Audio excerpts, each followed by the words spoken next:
want to make sure that I acknowledge the sponsor of the show, Tiege Hanley, because Tiege Hanley sent me this new pack.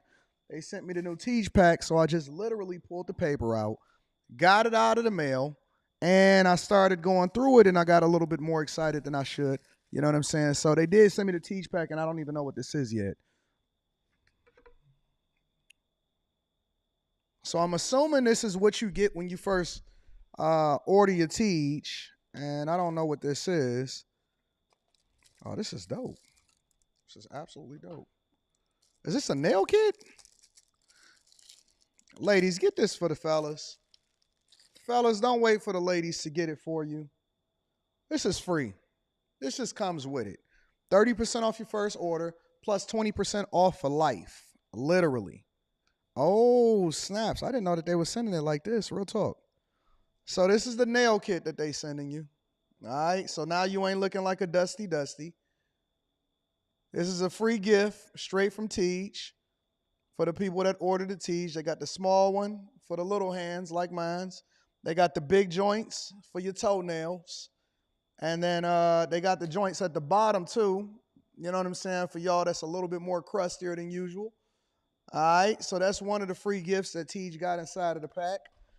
And then what is this? Says squeeze a quarter-size amount of Tiege Hanley body wash on the center of the wet bristles. Lather, scrub, rinse, and repeat for the perfectly satisfying wash every time. So that's inside of there also, right? Ooh, I can get my rubber ducky on right here. You know what I'm saying? So shout out to Tiege for sending me that uncomplicated skincare for men. And then what we got in here? We got the actual Tiege pack, right? So this is the normal Tiege pack. But then they gave me the supersized joint for the people. They wanted me to show the people exactly what they got when they ordered that first Tiege pack, when you're getting your 30% off your first order, and then you get your free gifts. You get 2 free gifts, and then the 20% off for life. So the 20% off for life is a new thing. And, dang, I ain't even got my keys on me to open this up. Maybe I can use the little nail clipper thing. I ain't got to buy no nail clipper for my new joint downtown. And then you get all of the washes, all of the scrubs, all of the AM, the PMs, and all of that stuff. So you got the whole thing inside of there for you to make sure you take care of yourself. But you got to make sure you take care of it every day, right? We don't want to miss days. We don't want to be looking like dusties. It does not absolve you from being able to make sure that you brush your teeth. Brush your teeth. It don't fix the teeth problem. Don't fix you ironing your clothes. Don't fix you being able to take care of your business. But it absolutely makes sure that your skin is phenomenal, even when you go in between shaves. You know what I'm saying? So shout out to Tiege Hanley. We absolutely appreciate you. Thank you for continuing to hold us down.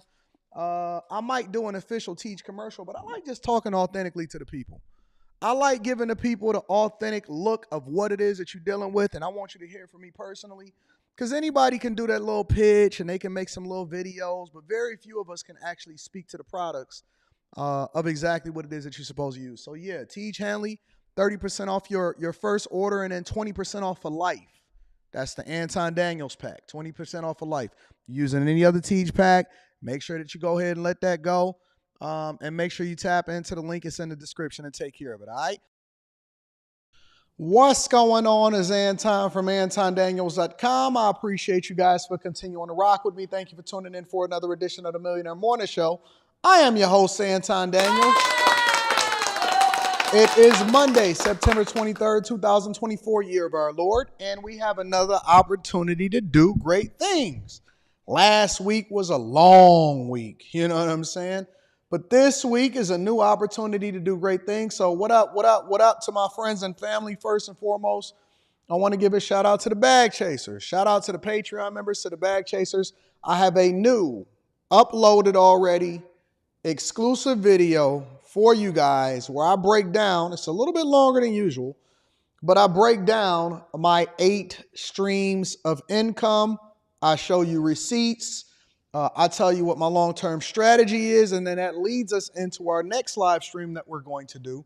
Actually, the next 2 live streams, one of which will be Real Estate Club, and then the next will be a mastermind session followed by Stock Club. So if you are not a bag chaser, if you're not a Patreon member, You really need to tap in. You really need to join because I don't just tell people what it is that they should do. I show you the receipts. I show you what I do. And it's uniquely shot. So it's shot in 8 different locations to highlight the 8 streams of income. And then I give you the insight into what my current goals are and why I may be getting rid of one and adding another. So it's really awesome. So make sure y'all tap into that. Also, shout out to Tiege Hanley, 40% off your first order plus 20% off for life. And then last but not least, if you just so happen to want to pull up, kick it with Time Dog, 2K, Randy, all of us, we will be in Atlanta. All right? We will be in Atlanta on the 2nd of November, before election. All right? 2nd of November, that Saturday. I'm trying to figure out if I should do a Patreon meetup before or after, but we'll talk about that inside of the Patreon. And then we will be in Detroit on December 14th. And I got to figure out the same thing. Before or after Patreon meetup. I might even invite y'all over to my rooftop. So we gonna kick it. We gonna kick it. But fun times, great opportunities. What up, friends and family? How are y'all doing? I see Miss Freckles, KB. Legitimately, is that crooked? I don't like that. Major Gains is in the building. Does AD offer rebates? Rebates on what? What do you need a rebate for? You know what I'm saying? Cartez Cookies, your car, all of my friends and family, make sure y'all hit a like for the algorithm, subscribe to the channel, and turn on your notifications. I see some people saying that they're going to be pulling up. Listen, before you get your tickets, make sure you get your discount, all right? So I told them, hey, listen, Bag Chasers, my people, that's coming over there and pulling up on me in Atlanta or pulling up on me in Detroit, they got to get that discount. So use discount code Anton, hit apply, and then we rolling from there. And then make sure y'all tap into the Patreon link is in the description as well as pinned to the top of the chat. What's up, friends and family? New day. I will tell you that on Sundays, my entire Sundays, if it's not spent with family, it is spent preparing for the week. Straight up. So I'm working, I'm recording videos, and I'm basically getting things together. I go over numbers. I usually do breakfast, and I go through strategy as far as real estate and the numbers of what it is that we're trying to take care of on all of our business ventures, right? And then I go over all of the things that we got to do from a content creation perspective, and then we get it popping. I will be in Vegas next week because I have to be there for my brother's birthday. So the first beginning of the week, and then this weekend I'll be in Vegas. So that should be a hoot of a good time. And we got a lot of things going on. A lot of new announcements. It's going to be a lot of traveling, a lot of kicking it, a lot of visiting y'all in y'all cities, a lot of new products, and some other announcements. So shout out to all of my friends. I see Mr. Lott, Molly in the building, Mr. Knowledge, Big Sucks, all of y'all. Shout out to y'all. Y'all ready to get started with the show? We got a whole 2 hours. You're going to lock in with me for at least 2 hours because we got a lot of content. You know, after the weekend, we got the mass shootings over in Birmingham. It was another mass shooting over in Minneapolis. We didn't used to call these mass shootings. We used to call these ghetto, all right? Shout out to my dog, Mike That Dude. I appreciate you. Shout out to Mike That Dude in ESDC with the cash apps. I appreciate y'all. My first super chat of the day.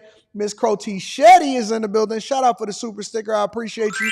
Miss Crotty Shetty, thank you. And I'll be reading cash apps and super chats throughout the show. Let me say this before I get into the show, though. I do not ask for these things. I am not petitioning for cash apps and super chats. I just like to acknowledge the people that like to support the platform. So if you are a person that contributes into the platform, I will be acknowledging you. I don't care what the amount is. I'm appreciative because I'm thankful for you being here with me today. And I'm expecting to have a great week, a great show. Shout out to all of my people in monk mode. Y'all know what that is. And if you have not already, make sure you subscribe to the channel and turn on your notifications. We got the Q show tonight, so that should be popping.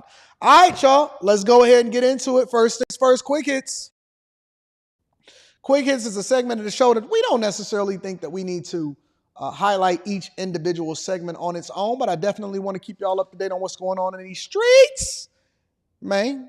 All right. A family survives an armed robbery and carjacking. It was a woman, her child, and her man in Chicago fighting for their life. Check it out. A violent armed robbery and attempted carjacking on the west side has one Chicago family on edge, but they say they're grateful to be okay. Chicago police are now searching for the group of men that targeted them at a gas station in Homan Square. WGN's Courtney Spinelli has details. It was supposed to be a quick stop here at this gas station for one family of four, but it turned quickly into a nightmare. They say they're reliving the trauma while hoping anyone with information speaks up. My husband's telling them I have my kids, my wife's in the car, and they're like, we don't care, give me everything, I'll kill you in front of your kids. It's those moments this mother of two says she can't get out of her head. The woman who asked we don't identify her for her family's safety was with her husband, 6-year-old son, and newborn when everything unfolded. They were already there. They were parked inside the gas station. She's referring to a group of up to 5 male suspects police allege were involved in the crime. Just before 3:30 on the morning of September 10th, her family coming face to face with them as they stopped at this BP gas station near Independence and Harrison. The vehicle was very distinct because the tint on the window was peeled. So I could see them peeking through, they're looking at my husband. The armed suspects allegedly circled the building to the side where her husband was paying, and as he made it back to the car, ran up on him. The woman says the group was trying to pull him from the car, ripping his chains off his neck and telling everyone else to get out of the car. They're tussling, they got their guns at his head.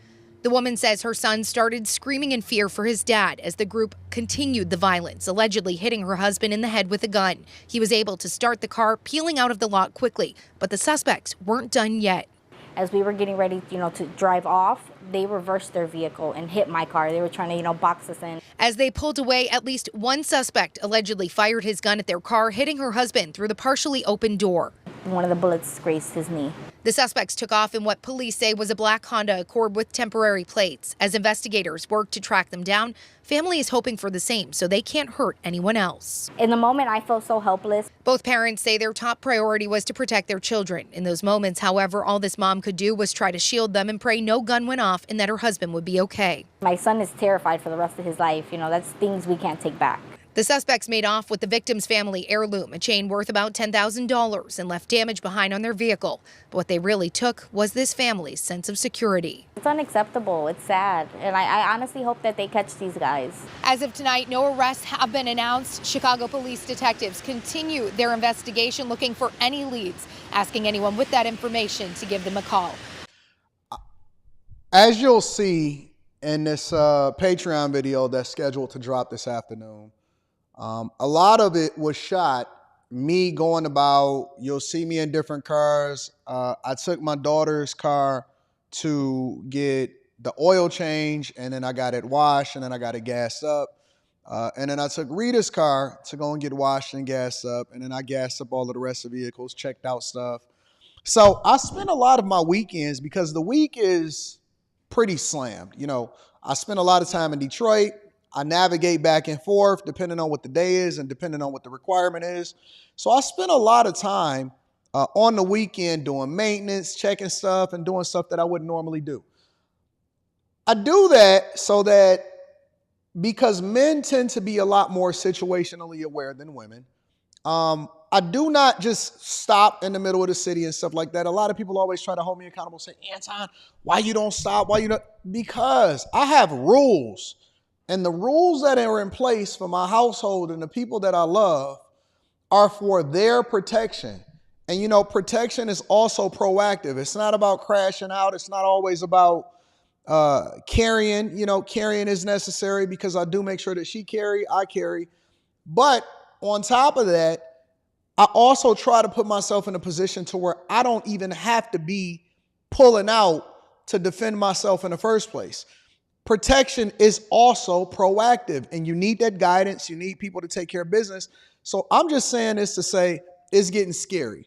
I know that we use Chicago because Chicago was like one of the first cities to fall when it comes to these liberal cities. But I will also tell you that a lot of this comes from our culture. It comes from the things that we protested for. And y'all just got to be careful. Good folks are usually the ones that suffer. Good folks are the ones that don't necessarily get to tell their story. And we never hear of any of these police officers arresting these guys because they don't even have the support of the legislators in Chicago either. So just be careful, because we almost out here on our own, and we almost got to just be proactive, extra proactive, to make sure that we're not a statistic, all right? Also, over in Philadelphia, they're starting to get copycats as far as from what's happening over on the West Coast and all of these illegal streetcar meetups. Check it out.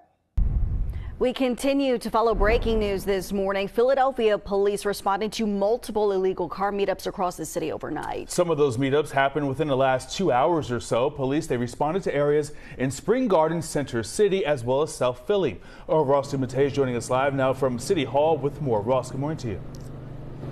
Good morning to you, Howard and Jan. These car meetups went on all night long in multiple different neighborhoods throughout the city. So far, we know of at least 4 of them, including one that took place right here behind me next to City Hall. And in each of these cases, these cars essentially take over the entire intersection. They cause chaos, and you see what they leave behind: damage, debris, and a whole bunch of burnt tire marks. These meetups started around midnight last night. The first one we saw was at Delaware Avenue and Spring Garden Street. You see in this video posted on the Citizen app, fireworks exploding while drivers do donuts right in the middle of the road. Not safe. Eventually, the fire marshal did respond and was able to disperse this particular crowd. However, a little later, around 1:20 in the morning, this crowd of about 100 cars was spotted gathering at 25th and Washington Avenue in South Philadelphia. And while some of them were doing donuts and setting off more fireworks, witnesses say a man fired off 2 gunshots. Police say thankfully no one was hit, but they did recover a shell casing as well as an airsoft rifle at the scene there. And then around 3 o'clock in the morning, another large crowd gathered, this time at 23rd and Pennsylvania Avenue. Again, they set off fireworks while doing more donuts. There were also reports of people damaging police vehicles at this location. Officers tried to break up the crowd. They came close, but they simply weren't able to get to those cars that met up in time. And then finally, around 4 a.m., City Hall became the meetup spot. This time, police had to call for backup after more reports of police vehicles being damaged and vandalized. Back out here live, you're actually looking at one of those police trucks that was damaged. The entire front windshield was shattered by these people who took part in this car meetup. And guys, these meetups aren't just loud and obnoxious, they're actually dangerous as well. I'm sure you could infer that yourselves, but in this case, the meetup that happened here at City Hall, a woman reportedly had her foot get run over and they had to call in for medical attention. So far, guys, no reports of any arrests being made related to these car meetups overnight. I'll send it. Shout out to all of the police officers over there in Philadelphia. I know a few of the police officers over there in Philadelphia. I actually coach some of them. Shout out to y'all. I know y'all doing what y'all can, and I know y'all trying to get back home to y'all family safe. But society is really falling, and I don't know if I've just aged out to I just can't relate. The more that I do the news, the more that I see what's happening, the more I'm likely to be inside of the house. Somebody called me boring on After Hours the other day, and I'm like, man, boring will get you alive. Boring will have you safe. Boring is going to make sure that you get back home to your family. It ain't nothing out there at 4 o'clock in the morning. 4 o'clock in the morning. And that's not fun to me. Fun to me is getting boxed. Fun to me is making money. Fun to me is staying out the way. Man, you know what? I have so much fun when I get to go to sleep. When I get to go to sleep early, that is the most fun thing ever. When I get to watch a movie, because I'm so out and about on a regular basis, when I finally get to sit home and watch TV, I'll be like, oh man, what have I been missing? I'll be staying out the way, man. And then last but not least, $230 million in cryptocurrency was discovered as a result of fraud and an FBI raid. Check it out. Now in just one station, 7 News cameras capturing exclusive video of federal agents swarming a Miami home. Now officials revealing they were taking down a multi-million-dollar cryptocurrency scam. 7's Alex Browning is live in Miami with the latest on the investigation and those suspects. Alex, good morning.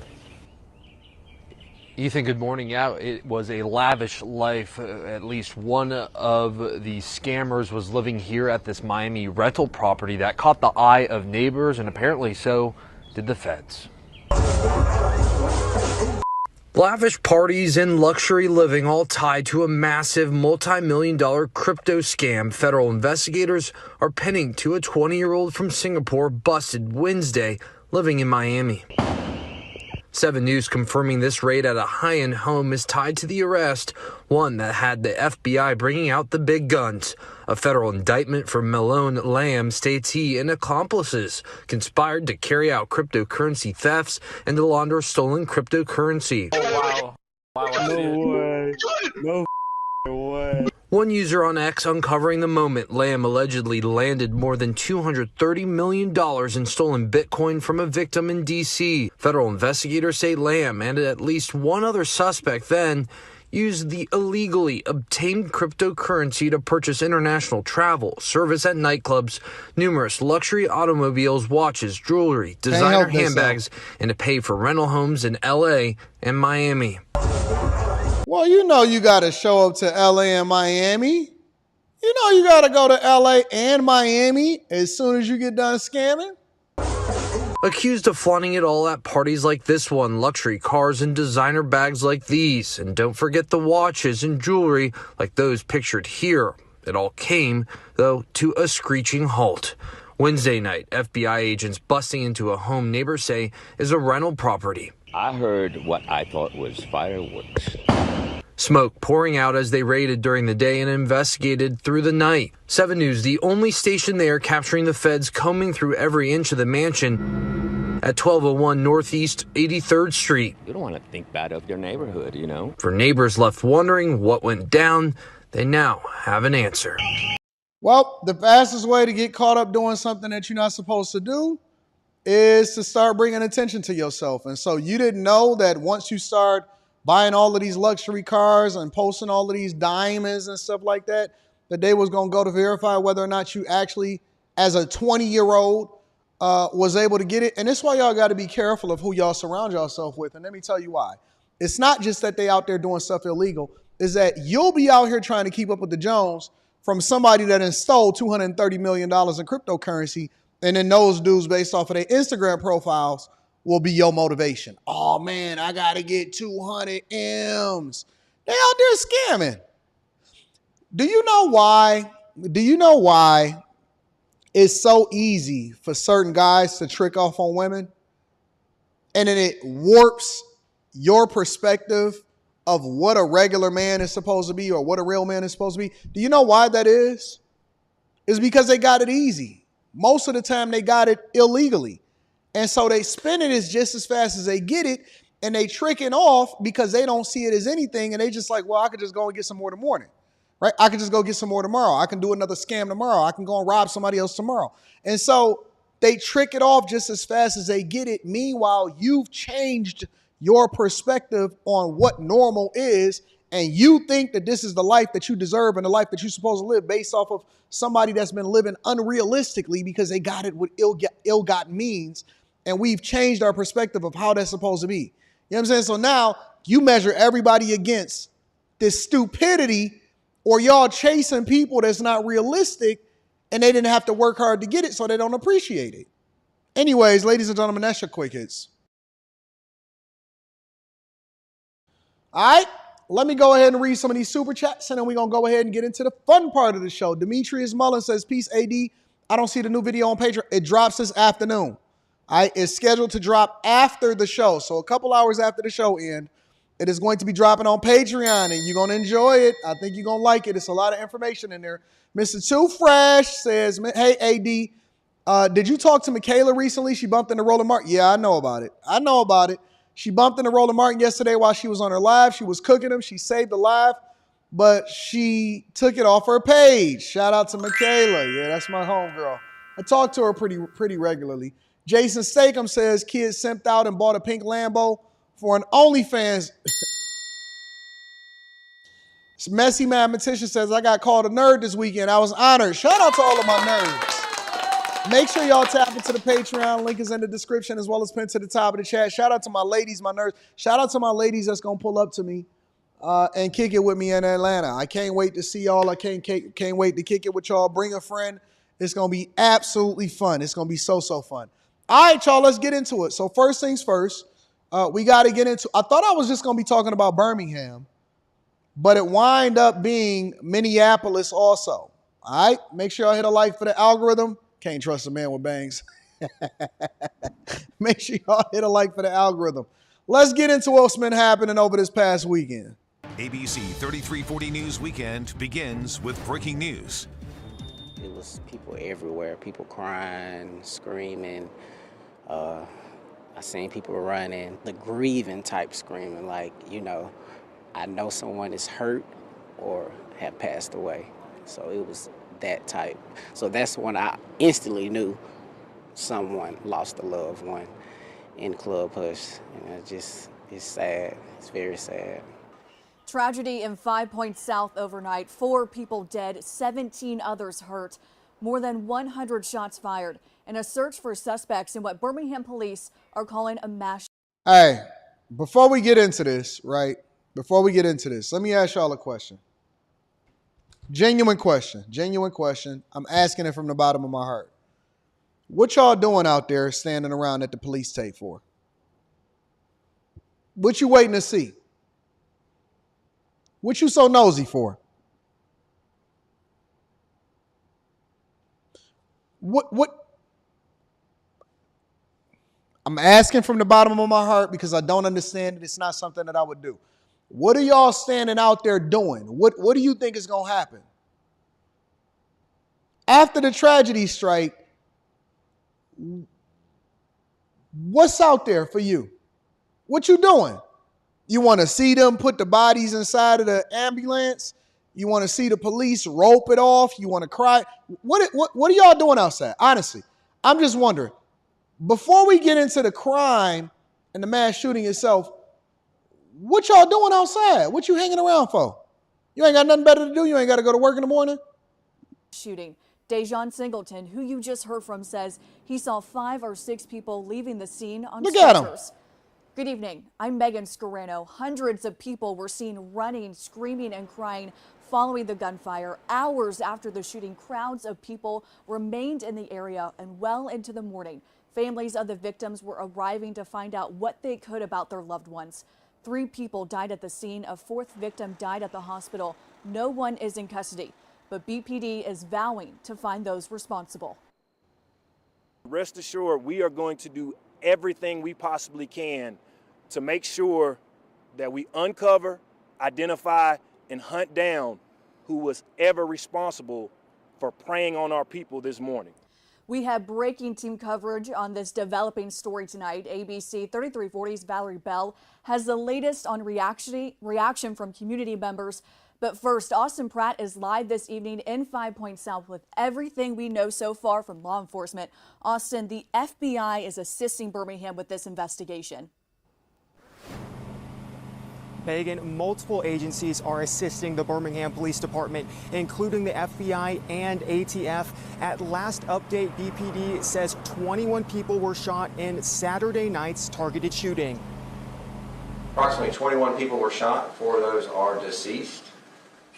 They were taken to various hospitals. The Birmingham Police Department says it was a targeted shooting around 11 p.m. in the 2000 block of Magnolia Avenue in 5 Points South, a very busy entertainment district with hundreds of people nearby. They say there's a lot of weave and sandaling it up out there. It's a lot of eyelashes. It's a lot of weave. A lot of bust down, middle part bust downs, a lot of baby hair. There's a lot going on out there in Birmingham. Okay, so Birmingham look just like everywhere else. I got it. Busy entertainment district with hundreds of people nearby. A lot of Glorrillas. They say there were multiple shooters. They were in a vehicle, got out of the vehicle, shooting occurred, they fled in the vehicle. The shooting happened outside of the Hush Lounge on the sidewalk. Investigators are trying to determine if a switch was used in the shooting. I believe it was something that was fully automatic. I'll just leave it at that. There's multiple shell casings.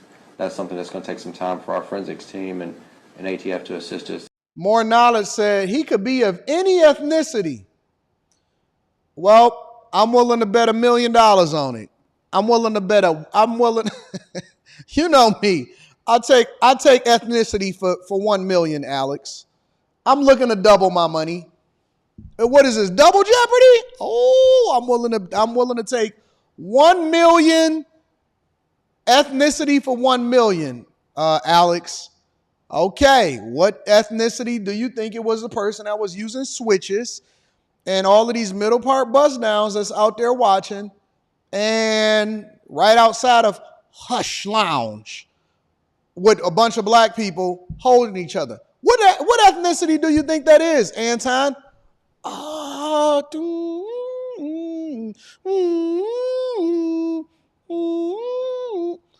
Alex, I don't need that much time.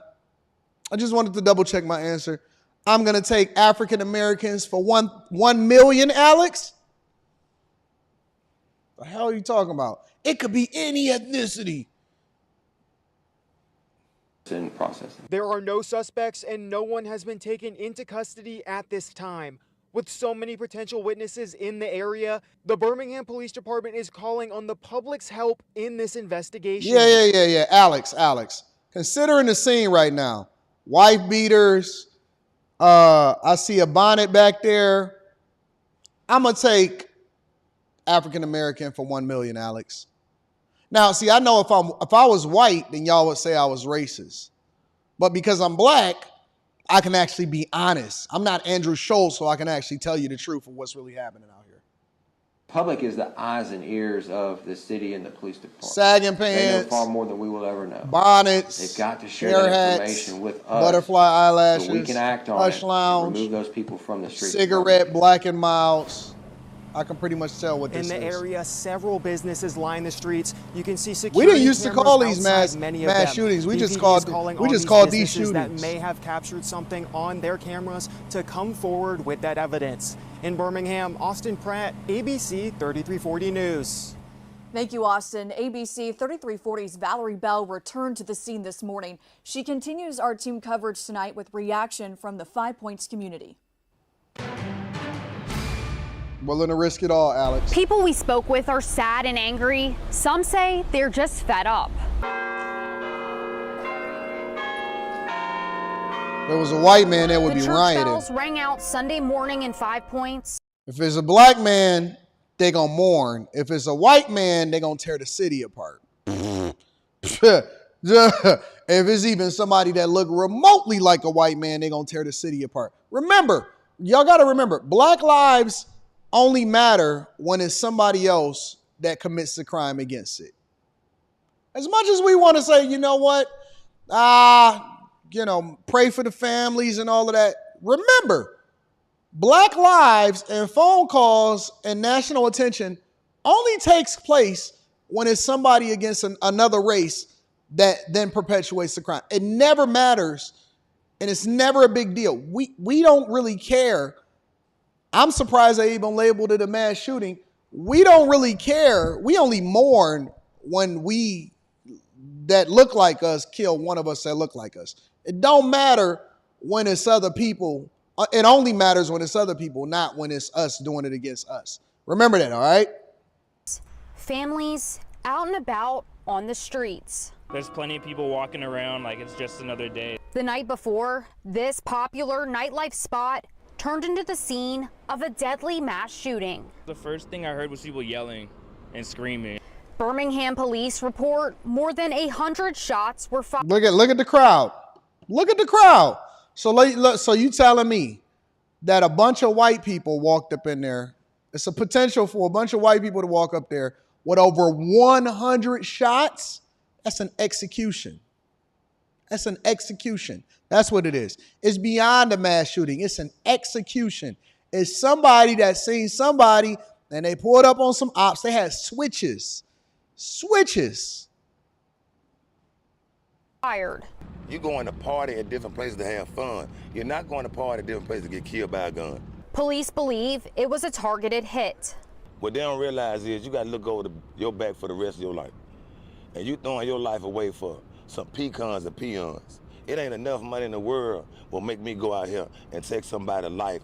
Robert Banks says he knows the victims' families. Right now where we standing there, it's blood on the ground. It's blood on the ground right now where we standing there, right now.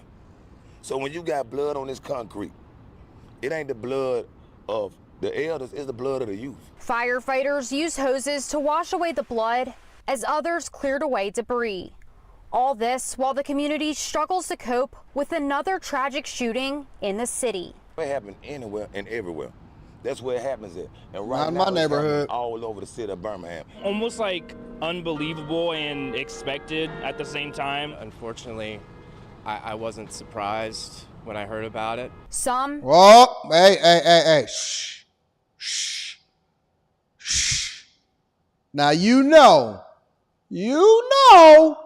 that you're going to get in trouble for speaking on black crime now, buddy. All right? You can't look like that. I don't care how many chains you got on. I don't care how many face tattoos. I don't care how many beanies you wear. You cannot call a spade unless you black. Unfortunately, I wasn't surprised when I heard about it. Some questioning their safety. It just makes me not want to leave the house, you know. You either, buddy. You too clean cut. They're going to call you a lame. Lames have no business. Go home, do your cybersecurity job, software engineering. They're going to say you a sellout if you over here talking about anything that's happening in the black community to the other people. All right? Even though it's national news. You never know, like, if you can be next, just a part of something that you really have no involvement in. I don't feel safe, you know. And I have friends that work in that breezeway at another bar, and I don't see how they do it. For this city, the violence is nothing new. It's black on black crime at a Oh, finally somebody called it out. It's what? Say that again for me, buddy. City, the violence is nothing new. It's black on black crime at an all-time high in the. And you know what the funny part about this whole situation is? All of this can be avoided. You know how? Because we already know who all of the people that's doing the crime in our communities are. I say it all the time. Y'all don't really care about black lives because you know who the killers, you know who the dealers are, you know who the people that's robbing, you know who the jack boys are, you know who everybody is in the community. Everybody, I guarantee you, I guaranteed you that people in the community know who did it, and ain't nobody gonna tell because black lives don't really matter to black people. Oh, I can't tell on my own. I gotta let this killer run free. I can't tell on my own because I guarantee you there are so many different people that knows who committed this atrocity. Now, again, when it was over there in Georgia at the high school, it was a manhunt. Go and get him. Ah, I can't believe it. National news. What is this? Everybody know who did it. Hey, fam, let the police do their job. Let the police do their job. You want another example of it? Don't worry. It's not just happening in Chicago. It's not just happening in Birmingham. It's happening everywhere, even in Minneapolis. I do want to get back to some breaking news that we are following right now out of Minneapolis. That is where we are learning from police that 2 men are dead after a shooting, and we also know that 2 teenage girls and a woman are wounded here. Now, police say that the shooting did happen just before 2 a.m. local time, and it left a 20-year-old and a 21-year-old man dead. 2 girls, ages 16 and 17, were wounded, along with a 23-year-old woman. The shooting happened after multiple fights broke out in downtown Minneapolis near the intersection of 5th Street South and Hennepin Avenue. That is according to Minneapolis police. This video coming in from our Fox 9 Minneapolis station. Police say they did arrest 1 person related to that incident who is currently facing charges of rioting. Officers also reportedly recovered a handgun from the scene of that shooting. A short time ago, we did hear from the assistant chief for the Minneapolis Police Department. Do want to play that for you right now. We had a group of individuals engaging in fights down here at 5th and Hennepin. Officers heard the sounds of shots fired when they were breaking up some of those fights, and they immediately ran into the gunfire where they found multiple victims. 5 victims were struck by gunfire. Officers performed life-saving measures on those victims. 1 victim, the officers performed CPR. Another victim, the officers put on a tourniquet. All 5 of those victims were transported to the hospitals. Sadly, 2 adult males, 20 and 21 years old, succumbed to their injuries at the hospital.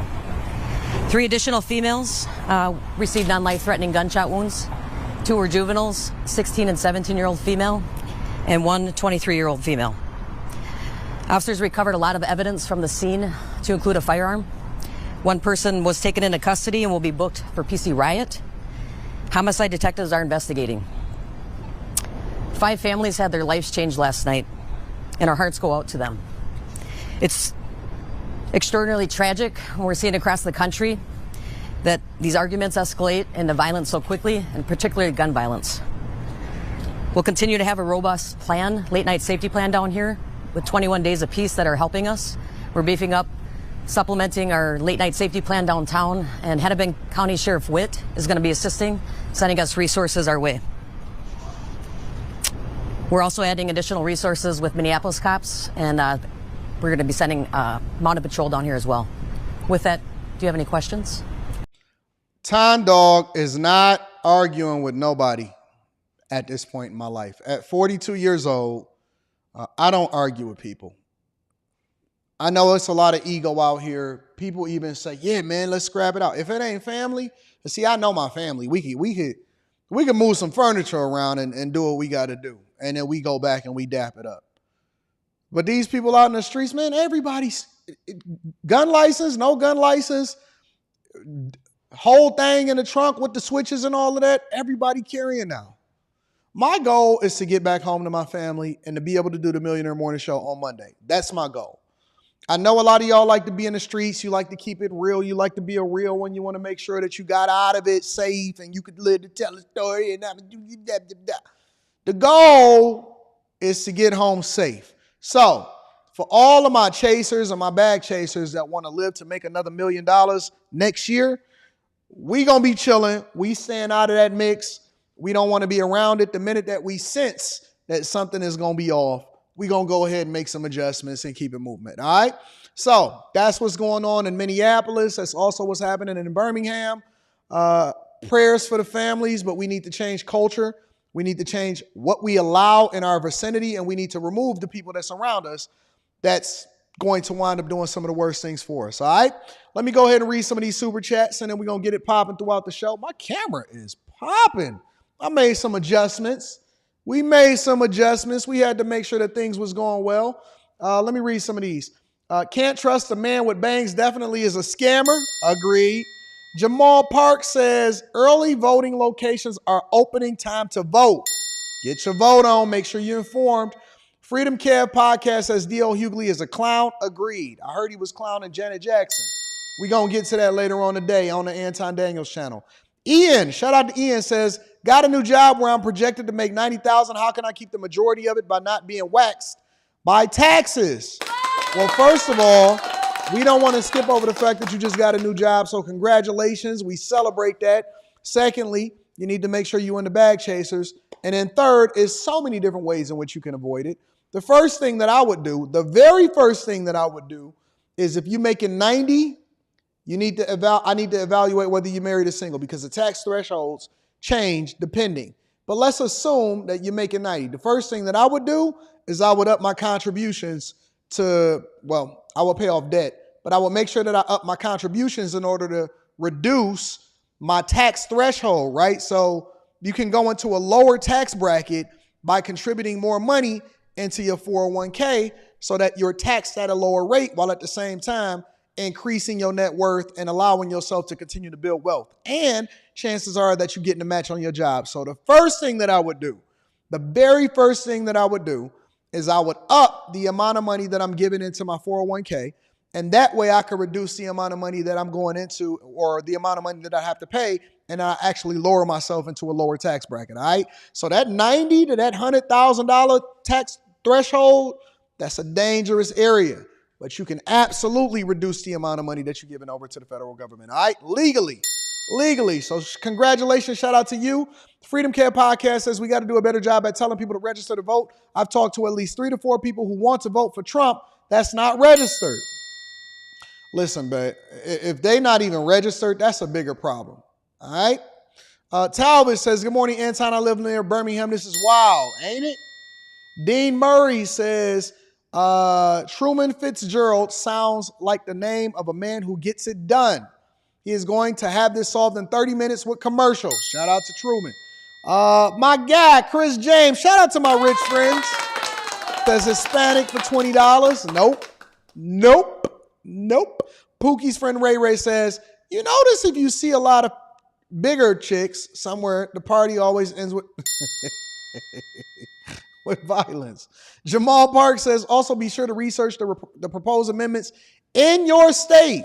It's not just Trump versus Harris. It's a lot on the ballot. Be informed. Shout out to Anton. Shout out to my dog, Jamal Parks.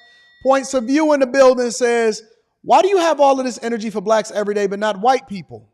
Hold everybody accountable. You're quick to make us call us out, but not so much with them, I notice. Well, I call out all crime. So, for example, I spent an entire week and a half on the whole Georgia shooter. I reviewed his father and all of that. But not that I need to validate it for you, but I noticed that you in particular, you're so focused on race and you so focused on equalizing. Guess what? If somebody comes to Anton and they says, listen, fam, your family is in shambles, you need to get yourself together. And I'll say, well, wait a minute, you're not calling out everybody else's family. It doesn't remove my family from being in shambles. I want people to call me out. You know why? Because I want to be better. If you call me out, that means you love me. If you hold me accountable, that means you want me to be better. I never focused on whether or not they was getting on other people too. I knew that my teachers was getting on me because they seen more potential in me. So if you were smart, you would look at the opposite of how you're looking at it. Instead of trying to validate whether or not somebody else is doing the same thing, you would want to clean up your own house. Isn't the goal to be better, or is the goal to equalize blame? This is what's wrong with the black community, is that the community is so focused on whether or not everybody else. Hold on, let me kick it for a minute. The community is so focused on whether or not we can spread blame instead of being focused on whether or not they better. I gotta focus on me. I can't focus on what you got going on. Why am I so worried about what he doing when I got to clean up my own backyard? What is the point of me focus? Is that going to make me any better of me pointing out if they doing something wrong? I need to clean up my own backyard. Before I ever started the Millionaire Morning Show and before I ever started having a conversation about what's going on in Chicago, Oakland, Birmingham, Philadelphia, New York, Miami, Los Angeles, and all across the United States of America, Houston, Atlanta, so on and so forth. If you go back to my early vlogs on the Anton Daniels channel, you know what I was talking about? You know what I had a conversation about? You know what every single vlog that I was having a conversation about? I was having a conversation about the problems in my own city. I was determined to hold my own city and also be a participant in the growth of my city, which is one of the reasons why I never move. I want my tax dollars, I want my money to circulate in the space where I grew up in. My goal was to point out all of the atrocities and the issues and the problems that was happening in my own backyard. Every single abandoned structure before I even went out of town, before I visited Gary, Indiana, before I went to Birmingham, before I went to Milwaukee, before I went to Chicago, before I went to any of these other places to explore, I went and highlighted the problems that was in my own cities and the surrounding areas. I was the last person to go and explore and document and show you the problems that was happening with the Pontiac Silverdome when the Lions moved from Pontiac down to Detroit and they abandoned what was going on over there. Now what is it? It's an Amazon warehouse and facility and it's completely revamped. All of the abandoned buildings that's now disappeared and gone, I highlighted it first. I was the Urbex community guy that was running around in the whole city. Before y'all ever knew me on the Millionaire Morning Show, before you ever discovered me, I was documenting the problems that was in my home city. They all still up there. All of those places is gone now. Before I could ever hold somebody else accountable, I got to hold what I got going on accountable. I can't tell you how to fix your family if my family is in shambles. That's why I don't respect these relationship coaches. I don't respect these people that give you all advice on money if they're not showing the receipts, because you will know them by their fruit. Are you more concerned with something that's happening outside of your community, or are you concerned with something that's directly affecting you? Why don't you vote locally, and why don't you know anybody what's happening in your own community? Why are people so much more concerned what's happening on a national election when they have first not even understood what was going on in their own local communities? Regardless of what happened in the national election, if you live in Chicago, your city has got a $1 billion upcoming budget deficit. You got a 2,000 police officer shortage. Are you more concerned if you live in Chicago with what's going on over in Minneapolis? Are you more concerned with what's going on over in New York? Oh, maybe we can focus on Arkansas. Or are you concerned with the fact that your property taxes jumped 86% and is projected to jump again because they have no solutions on how they're going to solve for the issues. Are you more concerned with what's happening as far as ShotSpotter being removed and Brandon Johnson? I know you're not. You know why I know you're not? Because y'all voted the same person in again and y'all ignorant. The problem in the community is that they so busy getting offended instead of getting active. You too busy getting offended instead of fixing what's going on in your own neighborhood. You know what we do? We move to another place and tear it up. You know why people don't like renting to black people? You know why they don't like to see us coming into the neighborhood? It's not because they racist. It's because the culture and what they see is telling them that your property value about to go down because it's about to be a lot of booty shaking and a lot of men hair weaves going on in the neighborhood. That when you pull up, the music is going to be loud. Stereotypes don't come out of nowhere. They come directly from the people that are perpetuating it. You can't make something up that don't exist. You know why white flight happened in Detroit in the early 50s and the 60s and the 70s? And then they gave the city over to black people. You know what black people did? They ran it into bankruptcy. We had our own city. Detroit was the blackest city in the United States of America.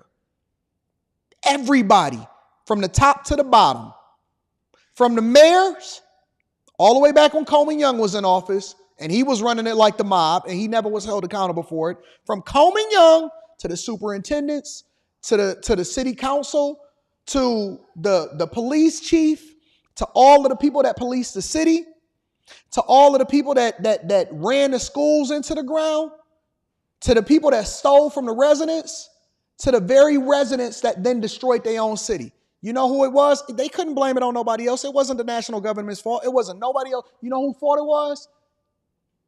Our fault. We could sit here and point blame to whoever it is. Even if you want to point blame to a legislator, you voted them in. You voted them in. And you know what it took, unfortunately? Let's have a conversation. Let's really get to it. You know what it took? You know what it took? A white man to come back and save the city, unfortunately. It could have been a black guy. It could have been another guy. It wasn't. You know who did it? You know who started to spearhead the change that was really happening in Detroit? Dan Gilbert. Don't get no credit. Hardly get any credit. Bought up all of the abandoned buildings, started tearing stuff down. As Quicken Loans continued to grow, he moved the headquarters from everywhere else in all of the suburbs and everywhere across the United States of America, and he centralized it downtown. And he said, listen, it's cheap down here, but we growing and we changing. And so I want y'all to live, work, and play, and I'm going to build and redevelop every single thing that's down here. Tore down a jail, rebuilt a whole nother jail that was away from the city core. Worked with other business leaders. Got a white mayor and Mike Duggan. Let's just be 100. Got a new mayor and Mike Duggan. White guy, business guy, was a hospital executive. Came in quiet, wasn't trying to be like Tiffany Henyard over there in Dalton and promote himself. He was just quiet. He running the city and he running it up. Redeveloped the Riverwalk, got all of these businesses in here, changed it from a manufacturing city into a tech hub and a mortgage capital of the world. United Warehouse Mortgage, you know the guy that owns that? Matt Ishba, he's building a massive house here. Stayed home, even though he owns the Phoenix Suns. His home here, decided to stay in the city, pour into the city, bring new jobs. The Illages then went in and they went and did stuff. Ford Motor Company went and bought it from the Maroons. The Maroons owned the bridge, the Ambassador Bridge. They built the Gordie Howe Bridge. That's going to be opening up in a few months. Ford Motor Company, Bill Ford said, you know what? We got to buy the train station. We can't keep having this here. I explored it. Put $1 billion into the train station. Redid all of the parks. Partnered with the Detroit Pistons. Pistons moved from the Palace of Auburn Hills and came down here from Platinum Equity, the guy that owned Platinum Equity. Said, listen, we're going to bring all 4 sports teams down here. We're going to profit also, but the people is also going to benefit as a result of it. Every single corner got police officers. Every single morning that I'm coming into work, I see them cleaning the streets, making sure that all of the trash is picked up. Now we doing yoga in the park and silent parties and skating and all of this stuff. And it's a thriving place. And so now we then built rail. Roger Penske and all of the businesses started to partner in order to create light rail. And now we got a public transportation system that's free. A new police chief, stamping out crime, higher tax rolls. We operating at a surplus when all of the rest of these cities is falling. A lot of the other smaller business leaders partnered with the bigger business leaders, and we decided we wanted to invest. We wanted to stay home. We didn't want to continue to farm out all of our talent and take it to Atlanta and Houston and stuff like that. You know what we did? We created a better environment so that our children would be able to thrive here. Built new high schools. Started with the infrastructure. All of the roads is being redone and paved. And so we had to take responsibility for what was happening in our own backyard. And it's not all the way what it need to be yet, but we getting there. We focus. We working. We gonna get there. We working. And we get pissed off when we see stuff happen and we see crime happen or we see people embarrass us. Everybody, even the thugs, even the gang members, when the draft was here, you was not going to do nothing because we not going to have a black eye on our city. We take pride in what we got going on. And when we see stuff happen, we get pissed and we start holding people accountable. Hey, man, look, we passed that. We tired of that. We went through that, boss. Not worried about what they got going on over there and what they got going on over here. We going to invest in our own right here, right now. We ain't running from it. We owned it. We took responsibility for the things that our parents and our great-grandparents did, and they lost the whole city, but we going to rebuild it up completely. We learned from our mistakes and we made the adjustments, but we had to acknowledge that we was at the bottom of the barrel and we messed up. So the minute that you then take responsibility, because you can't even go into AA without them saying, hey, listen, you ain't going to be in the path to recovery unless you acknowledge, hi, my name is Points of Hefe, Points of View, and I'm an alcoholic. You looking out the window instead of looking in the mirror is not going to solve for your problems. I will tell you that right now.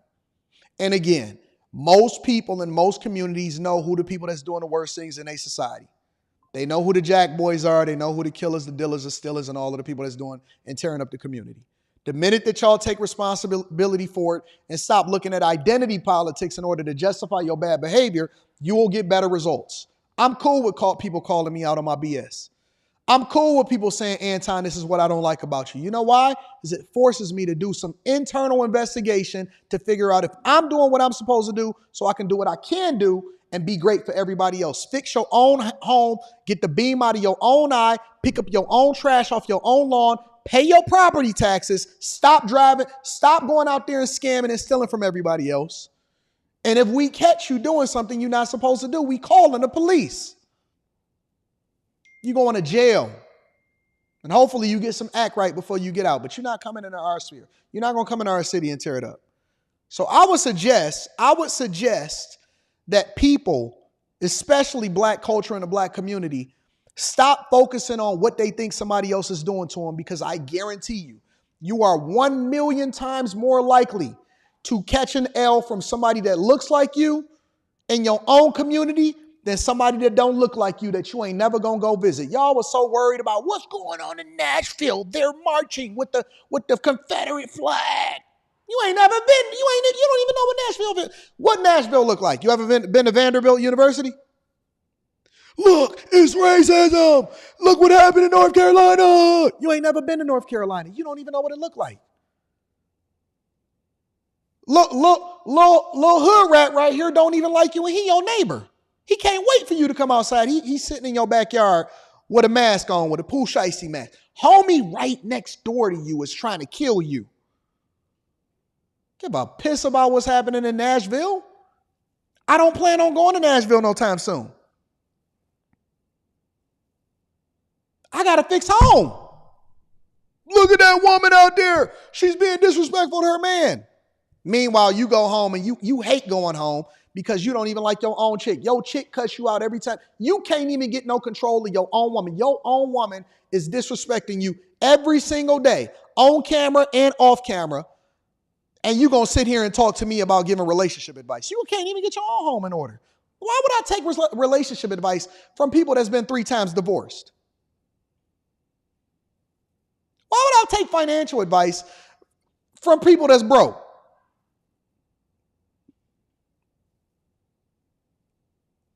Why would I sit there and listen to somebody else when they run from all of their problems from city to city and they go and tear up another city? You want me to take real estate advice from a squatter too? And until you fix it, I'm going to keep calling it out. And I'm calling it out because I love you and I want you to do better. I'm calling it out because I want you to do better. Time to put away all of the excuses. That's dead. Stop blaming it on racism. It's not. Don't nobody hate you except for your own mama. Don't nobody hate you except for your own mama. It's racist. It's a system. No, your mama. Your mama. Your mama didn't like you. That's why she named you Kwanamasha. Knowing you wasn't going to be able to get a job when you got older. Your mama didn't like you, and that's why she broke up her family. Knowing that you was 10 times more likely to go to jail and join a gang. Your mama. You ain't got to worry about the system. Hold your mama accountable. It's the system. I can't get a job. No, it's the fact that you smell like weed and your hair got dreads in it and it's dirty. And I see lint all in your beard and you just got done eating before you came in here. And you got ketchup on your shirt and your collar's not buttoned up and you ain't got no tie on. And you got on Jordans instead of dress shoes, instead of loafers. Because your daddy didn't care about you and so he didn't tell you what it took in order to be a man. And your stepdaddy was trying to pacify your mama, so he bought you a car and you didn't appreciate it, so now you feel like you feel entitled. Because you a sucker and you weak and you ain't got no backbone.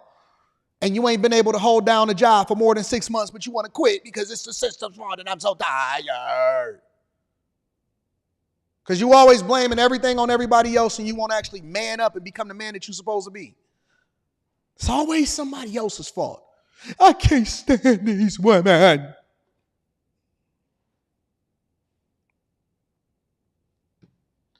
Anyways, let me get back to the show. I'm sorry. We got a little distracted. I'm just tired of the community making excuses. Oh my God, I don't like Trump. Why? Because he's divisive.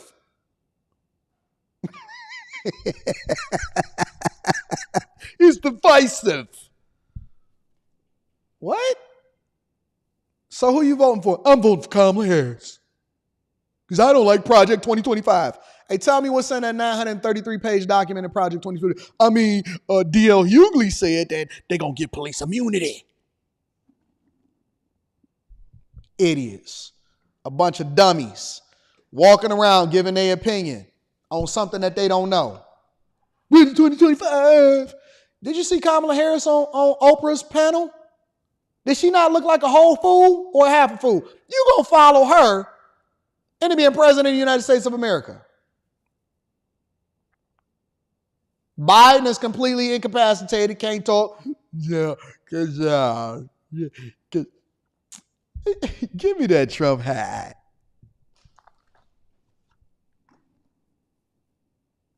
He don't know where he at. Kamala Harris looked like she halfway drunk in every interview. Because I'm unburdened by what has been. And that's why my economic plan for all is going to give $6,000 to single baby mamas. But we do want you to have the option to terminate your pregnancy in the 7th month. Either you want good families or you want to terminate the pregnancy. Which one is it? Now I'm going for Kamala Harris 2025 because my wife said so.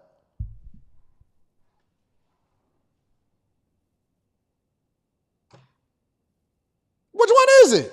What we gonna do? Which one you going with? Which one you going with?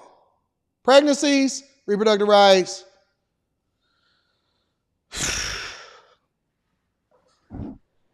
I be thinking that common sense ain't common no more.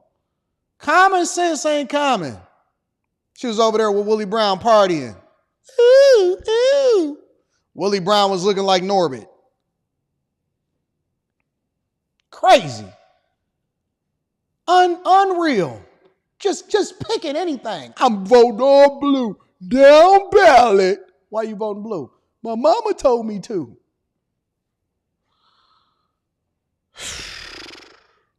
Oprah up there looking like a fool. She up there making Oprah looking dumb as hell. Hey, Oprah, you rolling with Kamala?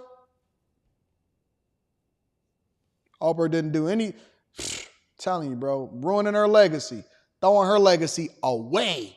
Lee Barton says, Anton, it was cringe to watch you try to educate and give your jewels to women that's ignorant on supporting Kamala and watching it fall on deaf ears. When is this identity voting? It's never going to stop. It's never going to stop. Ever. Ever.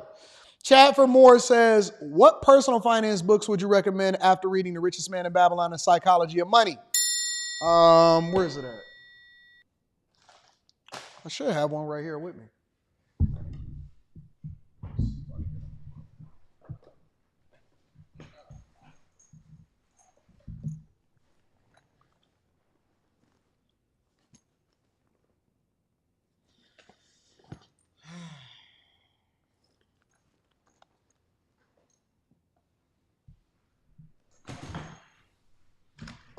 Rock out with Intelligent Investor here.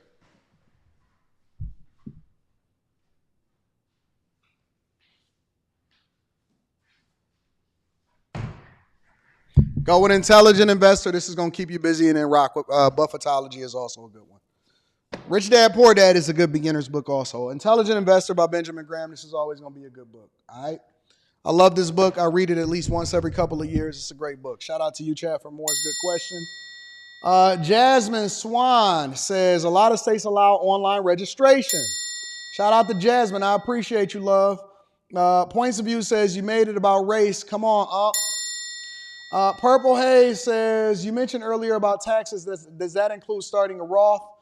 If you're 90,000 is almost, if you're 90,000, if you're 90K, if you're almost maxing your 401k, if you're making $90,000 a year, the threshold is 23,000.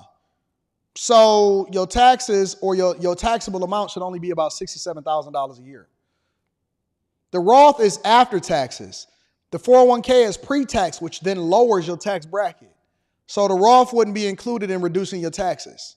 You just wouldn't have to pay them on the back end once your 401k grows, all right? So I would go, if you're trying to lower your tax bracket, then I would go with the 401k and I would max out to like $23,000. Delta Fox says, people giving you money to argue with you is cringe. I got to drop off from the live. I got to call in 3 hours for a $19 million sale. The commissions will be enough for me to get set up for financially for years. Hit me up. After you get that commission, I can help you with it. Points of View says, you made it about race and Jeopardy first. As a joke, not me, Unc. We should focus on right and wrong, not race. That's all I'm trying to, nope. Because it's a cultural problem. And that cultural problem is usually tied with identity. Shout out to my rich friends. Speaking of live, work, and play in the same area, I'm moving back to Detroit this weekend. Hey, shout out to my dog, Mr. Lot. Finally, you're not out there with the geezers. T. Taylor says, this is a second mass shooting in Birmingham in 90 days. They had one in July. Mecca, shout out to Mecca D. Diabor says, they tried to vandalize our Detroit downtown during the George Floyd protest, and we shut that down. Nope, you're not going to come down here and tear up. Mr. Lott says, as a bag chaser of almost 3 years, I never asked someone how much money they made or how much they were crashing out. I only asked if they were okay. I see you flip that. You flipped that Kamala Harris saying, huh? Yeah, Mr. Joe says, you're preaching the gospel. Unfortunately, the people who inflicted most of the pain on me was blacks. I disdain the pro-black talking points. See? I rock with people based off of good people. Shout out to my girl, Annie Marie. I appreciate you. Fi Brown in the building says, you want me to take real estate advice from a squatter too? Bruce Wayne says, Anton starting off the week speaking facts. Shout out to my dog, Bruce Wayne, 357. I appreciate you. Gray Way in the building. Shout out to Gray Way says, why is your shirt black, but you have 2 white chairs? I don't know. I just like white. I like white cars, white chairs. I got a white table right here. And I like black shirts and black shoes. I don't know. Maybe it's psychological, to be honest with you. Cartier 82 says, when I visit you, can we get some Southern Fires? I'd rather take you to somewhere else. I don't want you. Southern Fires is okay. Southern Fires is all right. That's off Jefferson right before you get to Belle Isle. Let's go to some other places. There's some other places I think that's dope too. All right, make sure y'all hit a like for the algorithm, subscribe to the channel, and turn on your notifications. Let's get into Diddy. Latest news with Diddy. We're going to talk about the detention center, and then I also want to get into Usher. So we're going to spend 10 minutes on this. Make sure y'all hit a like. Make sure y'all tap into the Patreon. Link is in the description, and get your tickets to the live show. Let's rock. From his $48 million Miami mansion to hell on earth where chaos reigns. Just some of the words used to describe the Metropolitan Detention Center where Sean Diddy Combs is now being held without bail after pleading not guilty to sex trafficking and racketeering charges. He is not the first high-profile inmate to pass through these walls. Ghislaine Maxwell, R. Kelly, Pharma Bro, Martin Shkreli, and crypto fraudster Sam Bankman-Fried, all as they waited for their federal criminal trials, called this jail home. Unfortunately for all of those people, they was all convicted, and some of them was richer than Diddy. But the conditions of the prison are far from homey, notoriously described as, quote, dreadful, as one judge put it. Some on the bench have even moved away from sending nonviolent defendants there. In April, a group of detainees that prosecutors said were MS-13 gang members in court documents stabbed an inmate 44 times in an attack caught on camera. 2 shivs were recovered from the attack. You see them here. The victim survived. Let me tell you something. I'm not built for jail. I'm not built for jail. I've seen people even say to me, Anton, you know how you pose the questions, man, would you do this for $1 million? Would you do this for $10 million? Would you sit down for 2 years, 3 years in jail for $10 million? Nope. You can't sit me down for 5 minutes in jail for no amount of money. There are certain things that I just can't do. You can't sit me anywhere for no amount of money. Zero. I had a really, really good friend. And I was, he did some time in jail, or he did some time in prison. And so one time I was talking to Rita. Actually, it was over this past weekend, and I was talking to Rita. She said, Anton, do you think that he was ever touched? I said, absolutely. Shout out to my girl Molly. I'm going to check that Cash App shortly. She said, Anton, I mean, he was real cool, and he was regular and all that. You think he ever been touched? I said, yep. 100%. Absolutely. Absolutely. You do more than 10 years in prison, either he did some touching, or it was some touching, or it was reciprocated. I don't judge, you know what I'm saying? Because from all intents and purposes, it came out, seemed pretty regular to me. But the assumption, and every once in a while, was a little hint of it. I was like, I'm not built for it. I'm just not built for it. I'm not built to, I don't have time for this. I don't even like sitting in the same, I got multiple homes because I like switching it up. I don't have time in sitting in a 5x9 or whatever they call it. I can't do it, bro. And in the last 3 years alone, 4 inmates have died by suicide. And violence is not the only issue. Accusations of medical neglect, staffing shortages, smuggling of drugs, some allegedly. Stop it, Tia Marie. You so.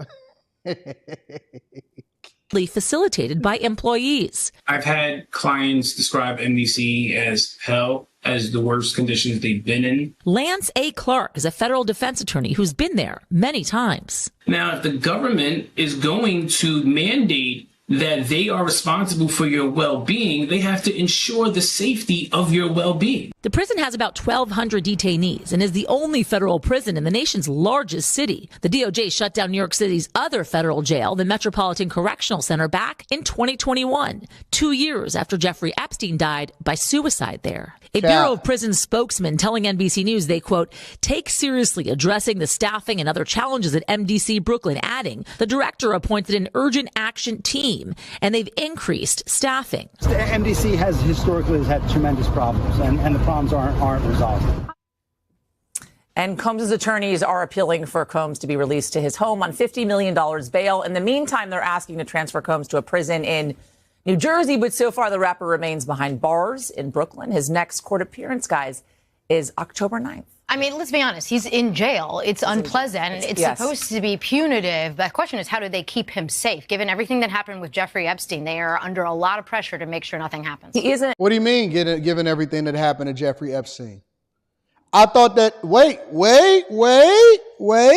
I thought that Jeffrey Epstein, according to the reports and according to what they said, is that he offed himself. What do you mean? Hold on, baby. Don't slip up on bars in Brooklyn. His next court appearance, guys, is October 9th. I mean, let's be honest. He's in jail. It's unpleasant. It's supposed to be punitive. The question is, how do they keep him safe? Given everything that happened with Jeffrey Epstein, they are under a lot of pressure to make sure nothing happens. He isn't. What do you mean? Given everything that happened to Jeffrey Epstein, what happened to him? I thought that he did it himself. Just so happened to do it at the exact time that the guards stopped watching the cameras and the cameras had some malfunction. Next thing you know, oh man, he offed himself at that exact time. A special area in the prison Yes. that is for people that are VIPs to make sure that he is kept safe. That's what Epstein But was. It is not a good place. Jasmine, thank you. Appreciate it. Thanks, guys. But on the flip side, it's funny because the fallout continues. The fallout continues, and part of the fallout is happening over what's happening in these streets. Now, Usher says that he got hacked, y'all. Over 7,000 previous tweets that he's had. Now, I'm not saying that it's not true. I'm not saying that it's not possible. I'm not saying that somebody was looking to hack Usher at this exact time after Diddy got arrested.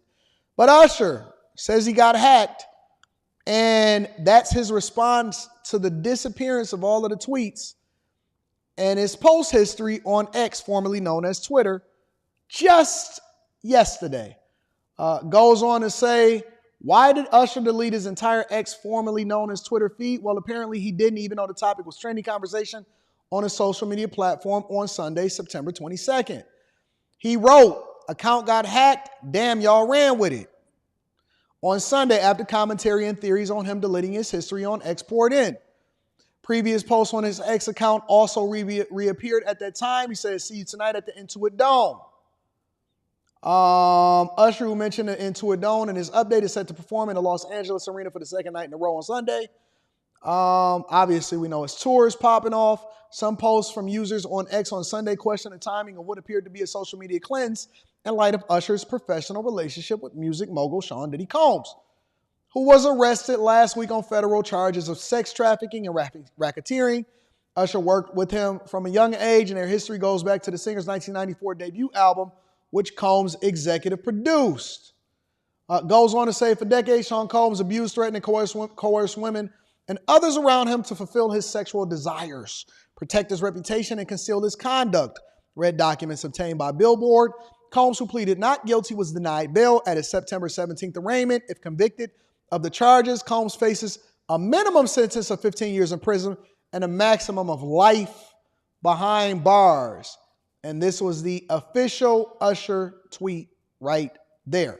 So here's my question for you guys, right? Because a lot of things are happening out in these streets, and people are saying, oh my God, it's mysterious, and everybody is running. Even Justin Bieber's name is coming up. A, do you believe Usher? And B, I posed this question on the Anton Daniels channel in an earlier vlog that was posted this morning. And here's my question as Justin Bieber, and we start to detail and document all of the different prison conditions, and he can't get out on $50 million bail. Here's my question for y'all. And it's going to be a different question than y'all expected. Because if Usher got with him when he was 14, and let's say hypothetically, which I'm not assuming that he did, because I believe that evidence needs to be shown, and we just can't convict people entirely based off of the court of public opinion. Always believe in the justice system, okay?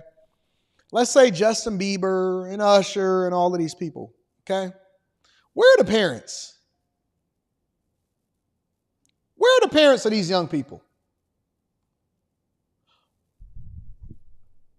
When y'all went after R. Kelly, because y'all didn't start going after him until after the next Netflix documentary, y'all was still dancing to his music. Y'all still dancing to his music. Here's my question. Where are the parents? And how do you, regardless of whether or not you think that the person is shady or not, how do you sign your kid over and let them be a part of an industry. My number one goal as a father is to preserve the innocence of my daughter. I'm not in a rush to have her on social media. I'm not in a rush to create a YouTube channel for her.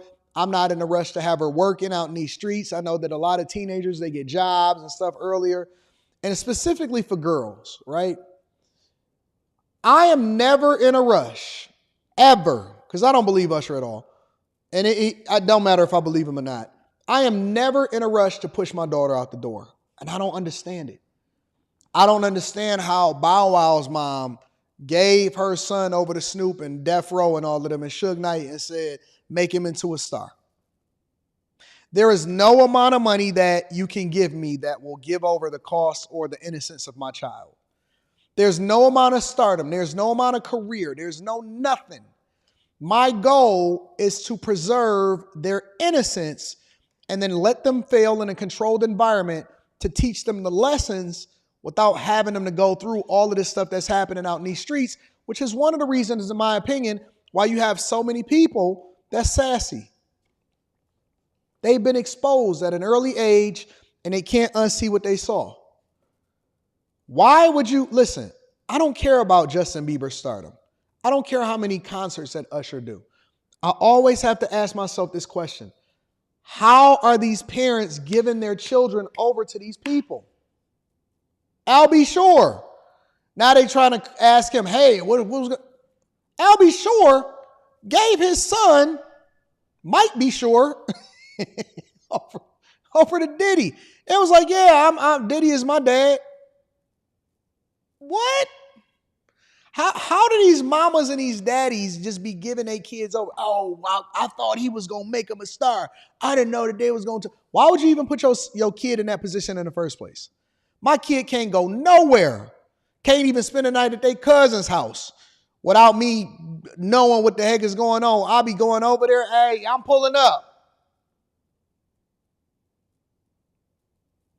Everything. I'm on everything. I need to know every single thing.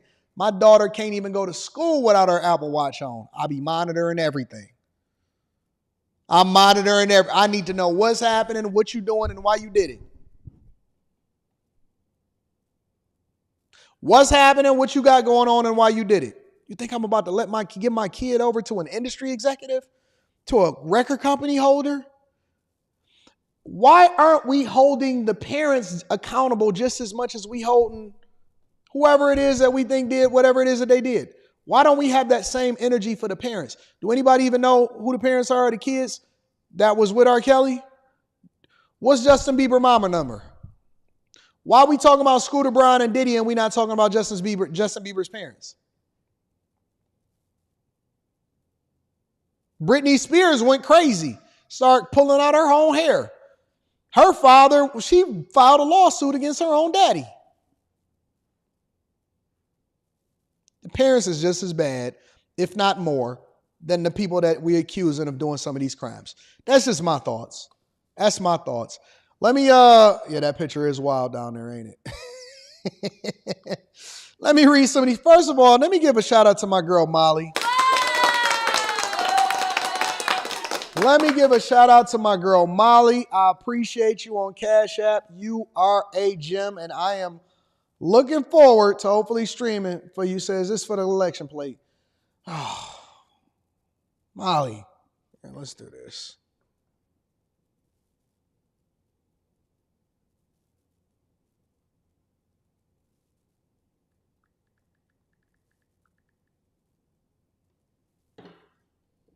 All right. Shout out to my girl, Molly. I appreciate you. Thank you, thank you, thank you. Also in the chat, let me read some of these other super stickers and super chats. Brandon McMillan says, I got you. Shout out to the super sticker. I appreciate you. Mr. Lott in the building says, let's get it played on my workout shuffle this morning, and Diddy's intro is insane. Shout out to Mr. Lott. High Tolerance is in the building, says Biebs might have a story to tell, since we can't forget him and his former pastor and mentor, Carl Lentz, who had to step down from Hillsong. Eric Harris says, Usher did what's best, disassociating himself from Diddy. The block is hot. Hot, hot. Barad Marilis is in the building. Shout out to Barad. I appreciate you for holding me down. Thank you to everybody that continues to contribute into the platform. Let's continue on with the show. You know what I'm saying? 50 Cent. So 50 Cent recently appeared on EYL, and I only want to spend about 10 minutes on this. He recently appeared on EYL. Actually, he was at the last Invest Fest, and he was giving his thoughts on Diddy and the whole situation, and I thought that it would be interesting to add this. So make sure y'all hit a like for the algorithm, subscribe to the channel, and turn on your notifications. Let me see if I can fast forward it to the spot where he started talking about that. Let me see. Is it that? Is it that?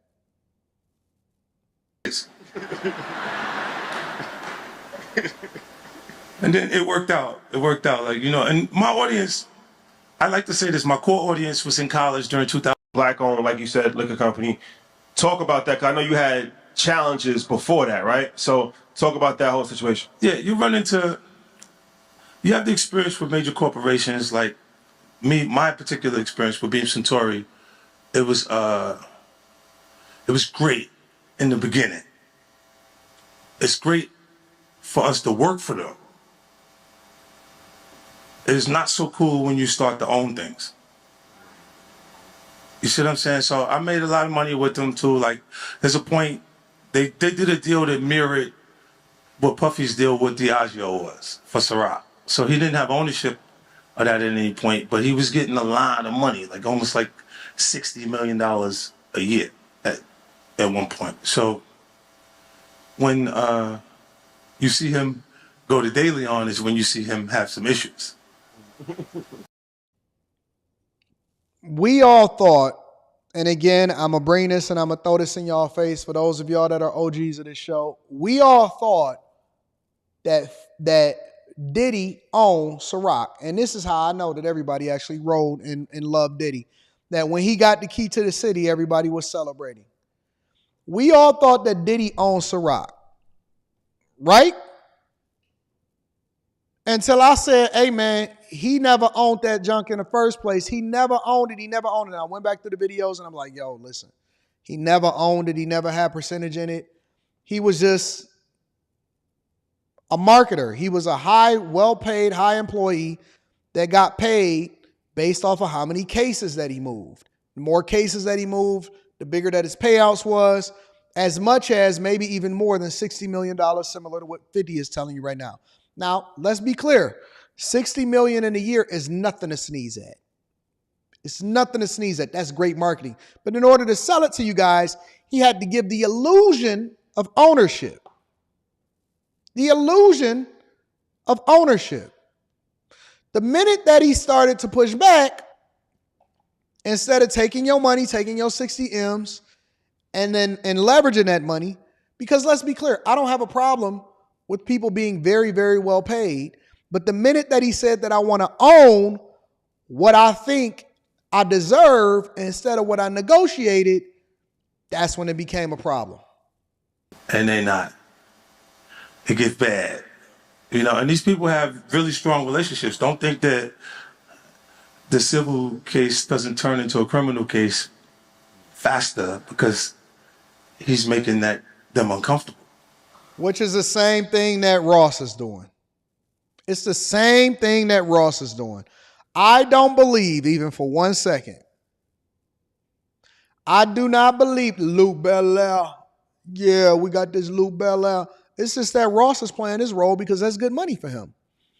Ross probably never made as much money in his life in any concert, on nothing.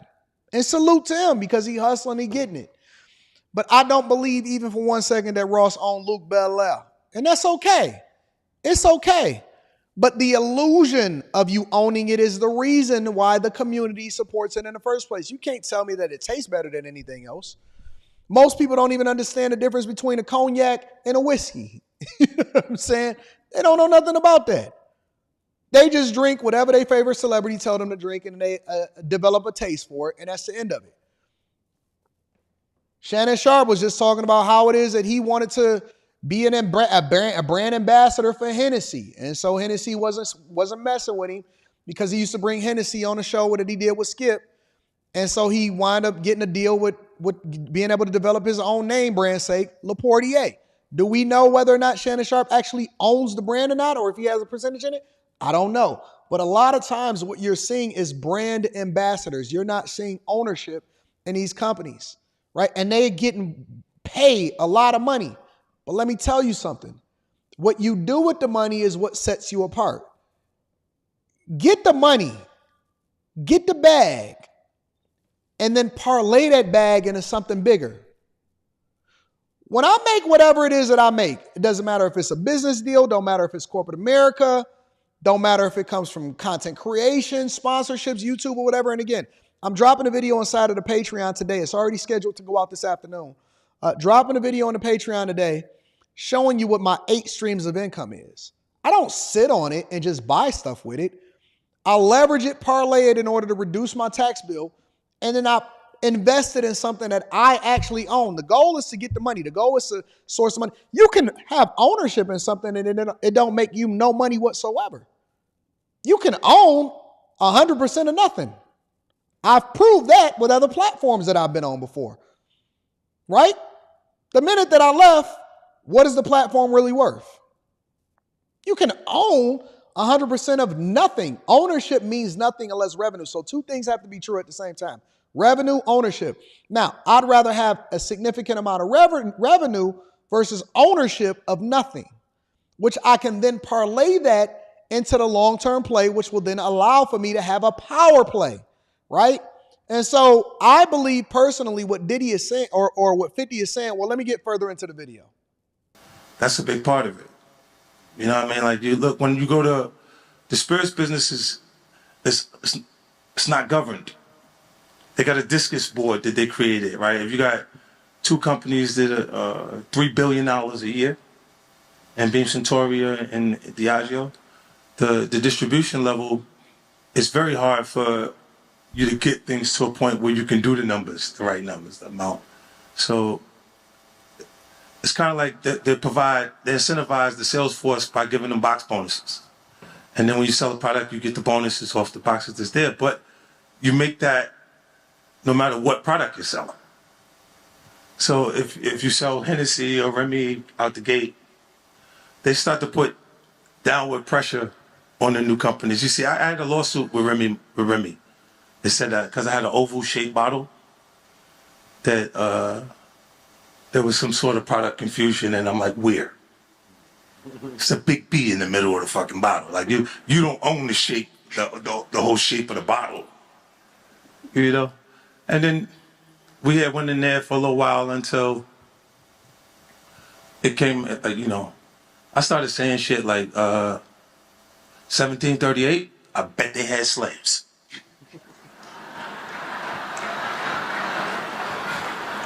Then shit got uncomfortable and it was like, look, relax, okay? Can we make donations to existing foundations to make you feel happy? Yeah. Yeah, it went away. But they do spend $63 million targeting African-American male consumers a year. Remy, specifically. You know, so that's why. What's the return on that investment? That would be uncomfortable, me making those statements, and it's risk versus reward. It doesn't make sense to fight the fight. So they said, let's just let that go. You know? But, you know, they ripped me off too, man. God damn it. They did. They ripped me off. Because one of the head guys is that has a sales for Beam Centauria. They set up a play, and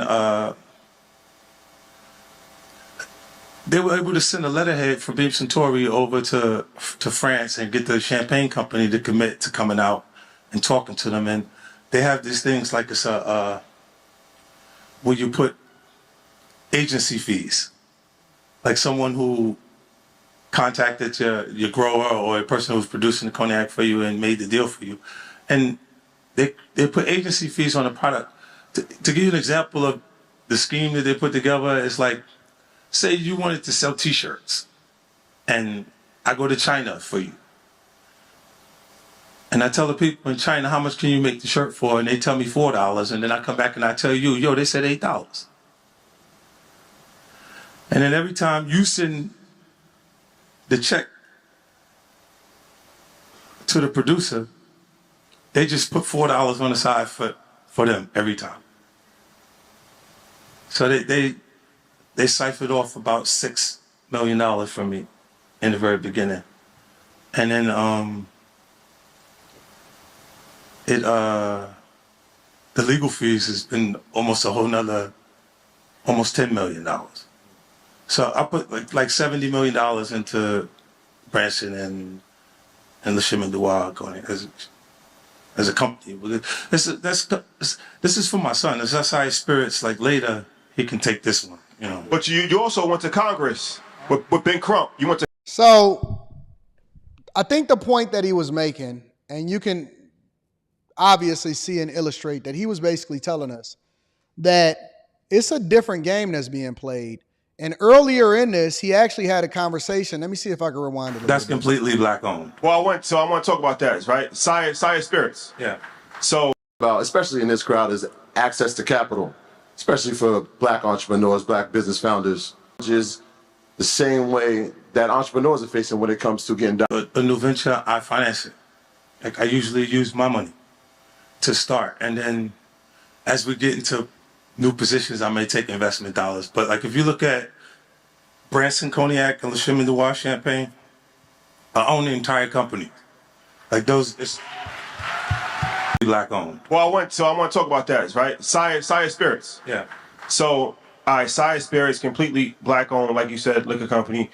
Talk about that, because I know you had challenges before that, right? So talk about that whole situation. Yeah, you have the experience with major corporations like my particular experience with Beam Centauri. It was great in the beginning. Remember that. Remember that. It's always great in the beginning, but our desire as humans is ultimately to earn more, is to want more. So whereas you're happy to do the deal in the beginning, ultimately it turns into a situation where it's like, what about all of this that I put into it? What about the fact that y'all wouldn't be anything, or this brand wouldn't be as good without me, and all of that stuff, right? And you get what you negotiate, not what you think you deserve. Again, let me say it again for the people in the back. You get what you negotiate, not what you think that you deserve. And also inside of this whole stream, and I'm not going to keep playing it because I have an allocated amount of time that I wanted to spend on this. He says that Diddy's dispute with Diageo ultimately probably turned into, actually he didn't say probably, he said it expedited the process of him getting arrested. He said Diddy's dispute with Diageo expedited the process of him getting arrested. Now, two things can be true at the same time. Of course, Diddy was doing freak offs. That goes without saying. I don't think that that's anything that we that we could disagree on. The problem with that part of the conversation also is that, again, I do not believe that it's just surface level content. I don't believe that this is all on the surface. I believe personally, and this is just my opinion, I believe personally that Diddy is the fall guy as a result of getting too ambitious and getting too big for his britches and going against people that were much, much, much more powerful than him, that's not as visible as him. Does he have skeletons in his backyard? Absolutely. Diddy been operating for 30 plus years doing whatever it is that he wanted to do? Diddy been operating for 30 plus years doing what he wanted to do? All of a sudden, everything just come crashing down within a year right after you get the key to the city and you file a lawsuit against Diageo saying that you want ownership? I'm never buying it. I'm never going into it. I'm never doing it. So you got to be careful who it is that you call your enemies, because some of your enemies is a lot more powerful than you. Let's continue to rock out. Let me read some of these super chats and then we're going to go into the first. Is the likes low? My people are telling me that the likes low. Come on, y'all. What's going on? What's going on? What's going on? This is the greatest morning show on earth. Gam even hit a like. Make sure y'all hit a like for the algorithm. Subscribe to the channel and turn on your notifications. If you haven't already, make sure you tap into the Patreon. Link is in the description and get your tickets to the show. Amen on one says, good morning, AD and everyone. The last 5 minutes, all derailment. Randy Valentine says, check your email. I messaged you about my comics. All right. Okay. All right. I get about 300 emails a day, but we definitely sourcing through them. Thank you, my friend. Make sure y'all hit a like. Let's get into it. So let's talk about strikes, because I told y'all I wanted to dig into this a little bit. Let's talk about strikes. AR Smitty, I'm going to read that super chat shortly. Let's spend 10 minutes because our ports, this is something that is not really getting national coverage. This is not something that's being talked about, but the ports. Remember when we had distribution issues? Remember when Kamala Harris was saying that, oh man, we got our distribution back together. Now everything is going to be normal and we need to lower the prices. Well, the workers at the ports is thinking about going on strike. Let me give you all a little bit of insight into that. The nation's consumer supply chain faces severe disruptions if dock workers at ports along the East and Gulf Coasts go on strike, and the deadline is quickly approaching. Investigator Tim McNicholas is in Jersey City with the details and the possible fallout. Work at some of the busiest ports in North America could soon come to a halt. When my men hit the streets, from Maine to Texas, every single port will lock down. The union, which represents more than 40,000 longshoremen at 36 ports, including major hubs like Charleston, Houston, and Miami, is demanding wage increases as well as protection from job-killing automation. I've been fighting automation for years. They destroyed L.A. Workers are threatening to strike if a new labor agreement with shipping companies represented by the United States Maritime Alliance is not reached by October 1st. All activity in the Port of New York and New Jersey with regards to containerized cargo and automobile cargo will cease. Each year, more than $200 billion worth of goods, including car parts, construction materials, and produce pass through the Port of New York and New Jersey alone. That trade supports more than 500,000 local jobs. A 2-week strike could, cause these disruptions to feed into early 2025. Ryan Sweet with Oxford Economics says if a deal isn't reached in time, a stoppage could disrupt more than half of U.S. shipping traffic. This is going to be very disruptive to the U.S. economy. In a statement to CBS News, the U.S. Maritime Alliance says it has not been able to schedule new bargaining sessions with the union, adding the only way to resolve this is to resume negotiations. Let me tell you something. This is an issue. This in particular is an issue that I would like to see Harris speak on. This is one of the things that I think is meaningful as far as having conversation. We could talk back and forth about how drunk she looked on Oprah's show. We could talk about, how she continues to talk about her neighbor's lawn and all of that. I want somebody to ask her,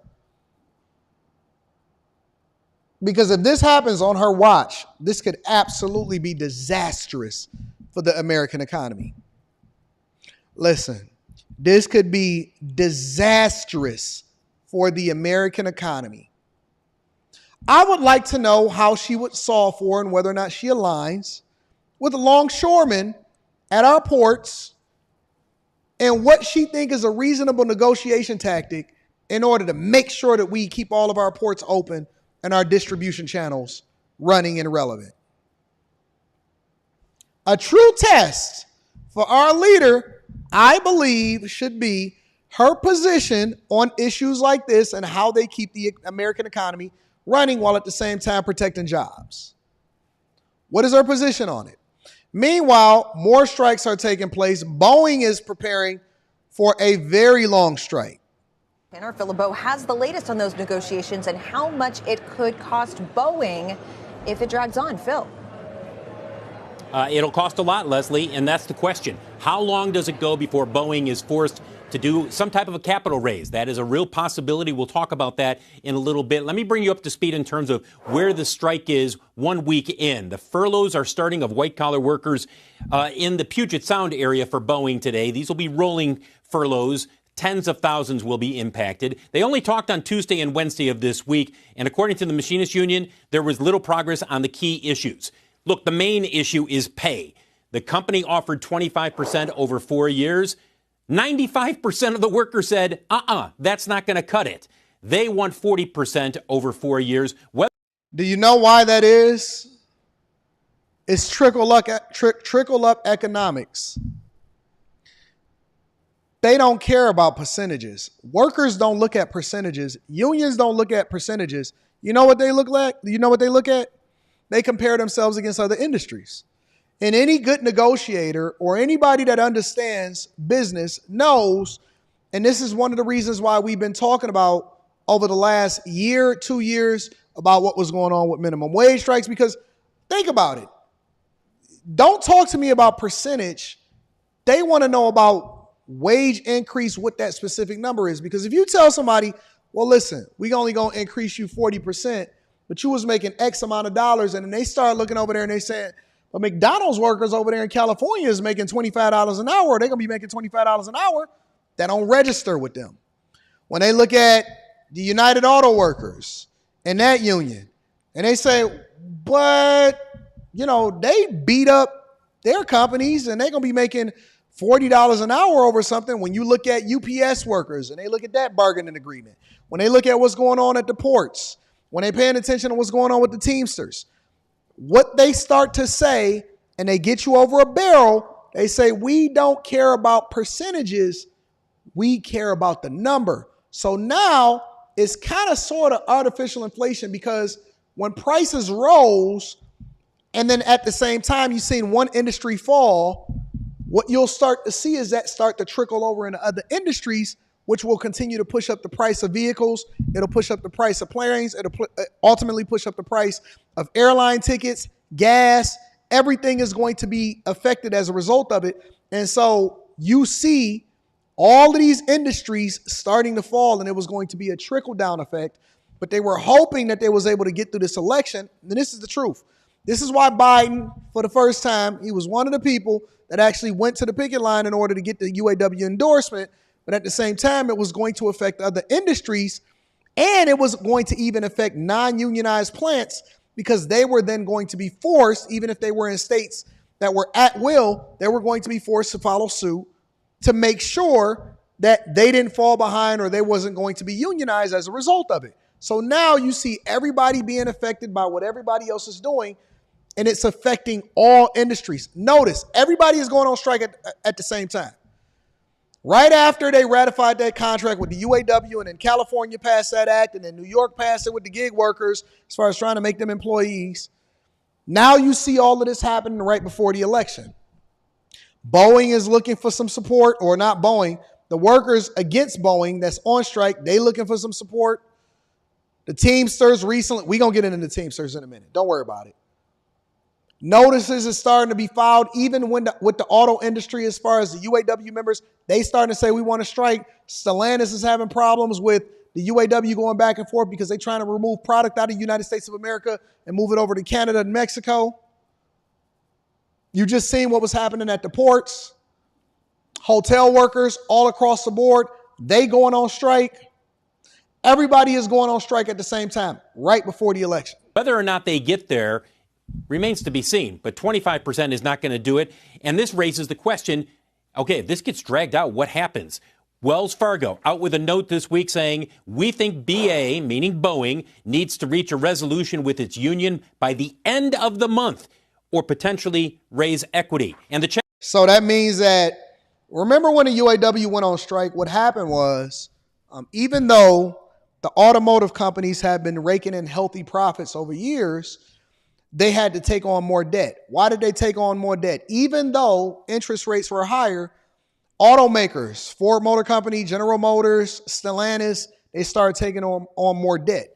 They took out more debt because they anticipated for it to be a long strike, and they had to make sure that they were liquid, right? They had to make sure that they could still resume operations, that they were able to pay out the bonuses, that they were able to pay out all of the operations and all of the additional costs were still ongoing, but they had to become more liquid to absorb the cost of the strike itself and the prolonged issues that was going to come along with the strike.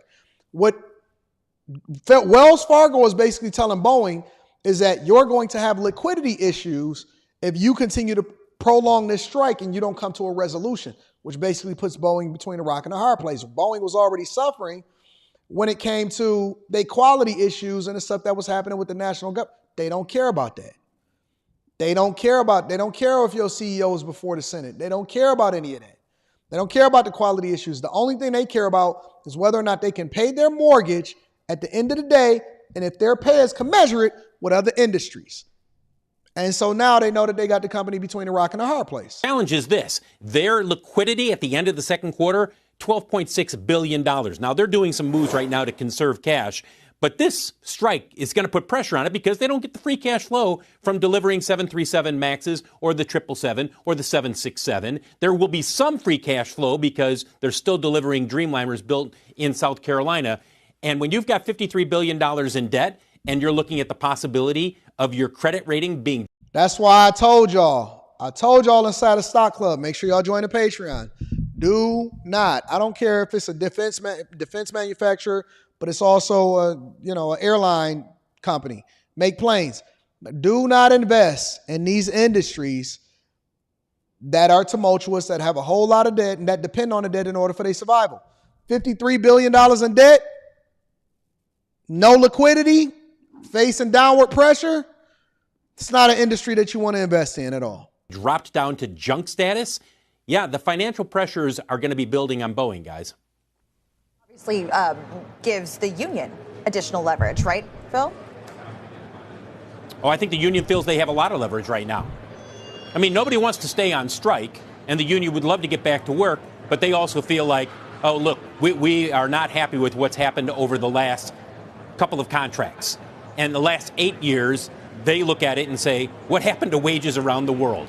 You know what happened to wages for machinists who are out in the Puget Sound area? I think that contract locked in a 4% annual rate or 4% raise over 8 years. Now, there were some cost of living adjustments as well, but the rank and file, time and again when I talked with them, all said the same thing. 4% over 8 years. Would you take that? What happened to wages around the world? That's what they say. They don't care about how healthy the company is. They said, listen, they got money. Where's our money? That's all they care about. All right. Teamsters won't endorse Kamala Harris. The first time a Democratic candidate is not endorsed by the Teamsters since 1996. Tonight, in a blow to Vice President Harris, the powerful Teamsters union announcing it will make no endorsement in the 2024 presidential race.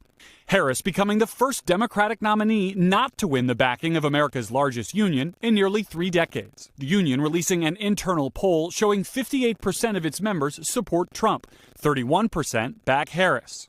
In a statement writing it was, quote, left... Let me stop that. Let me back that up.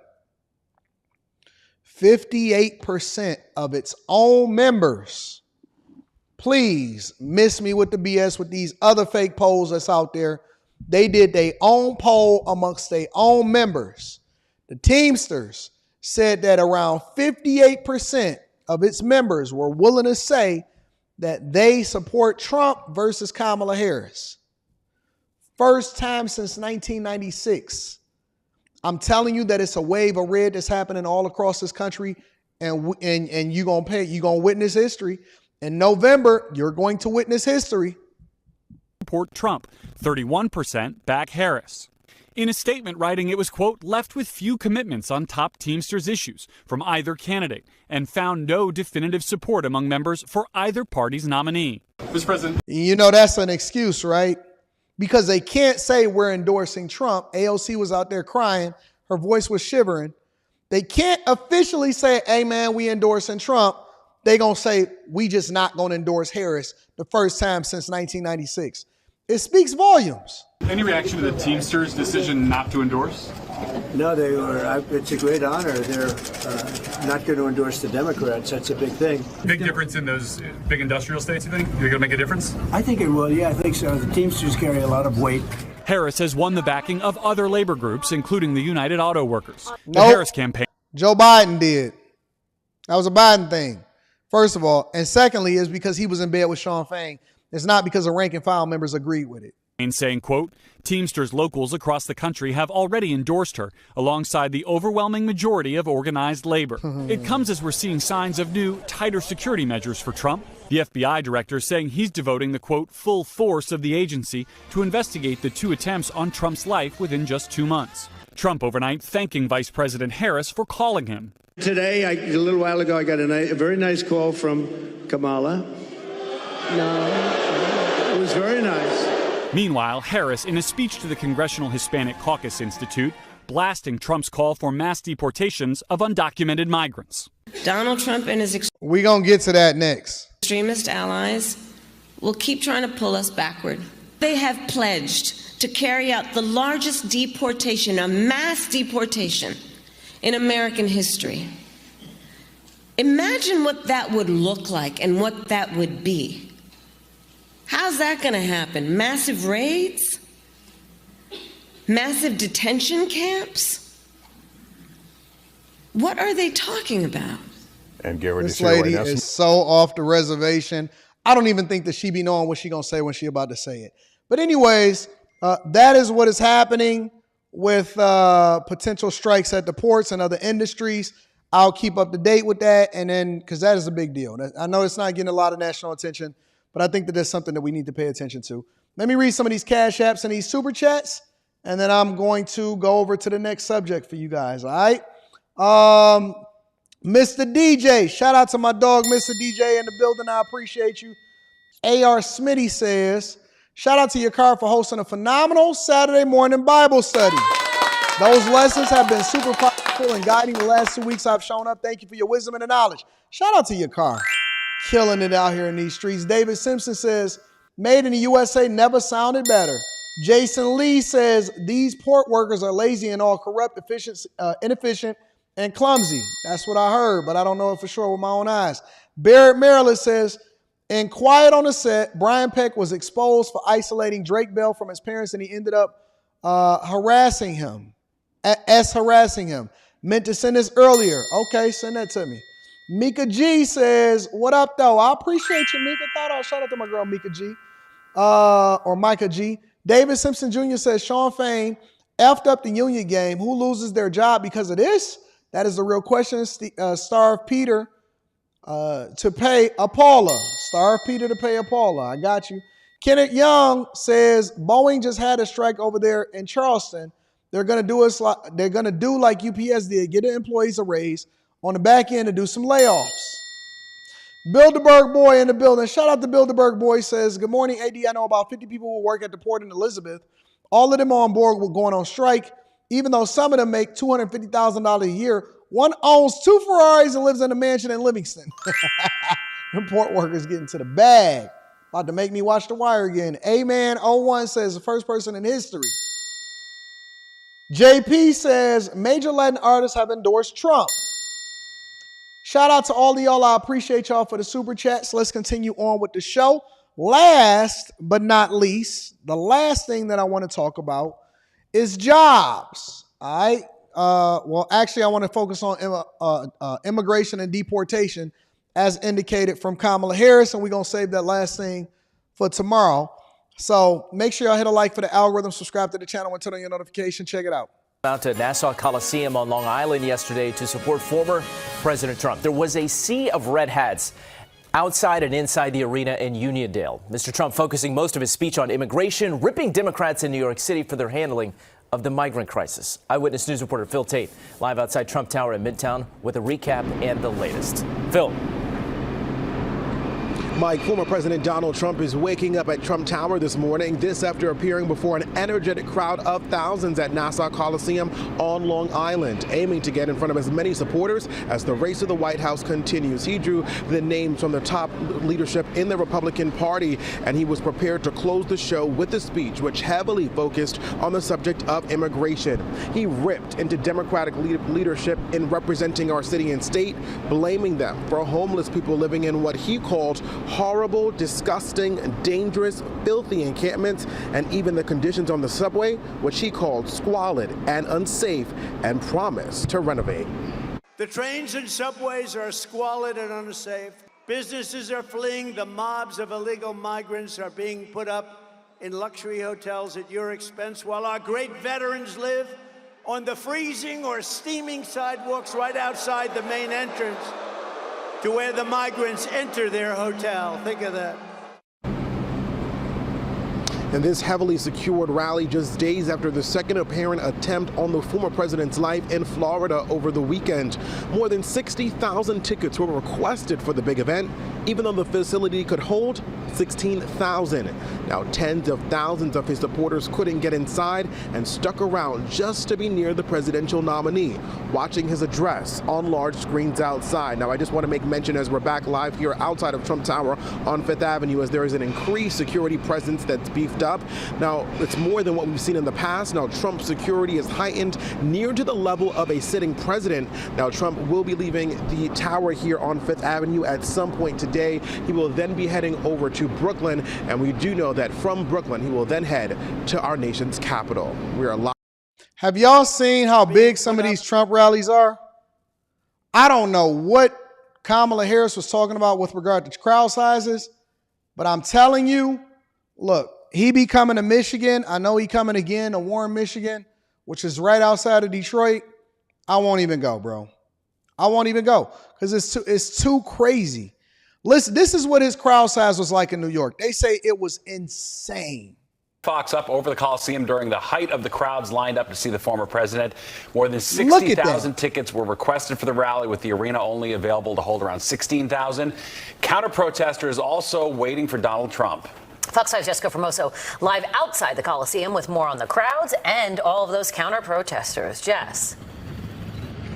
Teresa and Steve, a huge turnout, and from what we witnessed, things really ran smoothly. As you can see behind my shoulder, the Trump supporters have left. All that's left here are the vendors and those who are cleaning up. Now, we have to give a shout out to Nassau County Police and their partners who really did a great job keeping everyone safe here tonight. Now, just outside the gates of the Coliseum, that's where the counter protest took place, one of them being the Haitian community who were out there protesting. We did witness some Trump supporters going into the zone, agitating some of the protesters, but police acted quickly, not letting things get out of hand.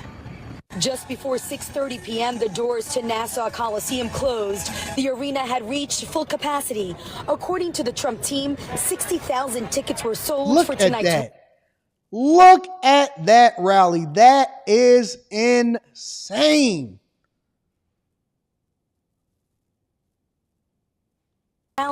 Only 16,000 supporters made their way in. The thousands who did not make it inside ended up in the plaza where 3 big TV screens were set up. We're like 10 people from getting in. It's okay. We're still here. We're still in it just for the support. Doesn't matter. We're here and we had great friends online. We all high-fived.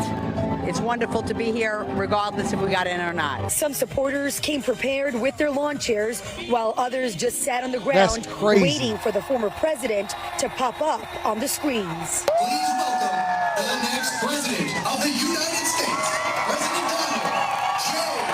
Trump. A little after 7 p.m., Trump took to the stage. The same energy inside the arena was felt outside.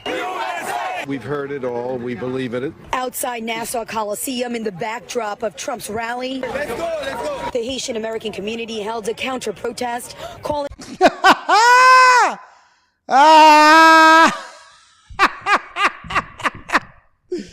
Oh, man. Now, Trump for the comments he made about Haitians eating pets. He's a racist. He's a convicted felon, and we want him not to get in. Trump's campaign rally here on Long Island is his first since his second assassination attempt. Security, as expected, was tight throughout the entire day. A number of street closures causing gridlock in and around the Coliseum.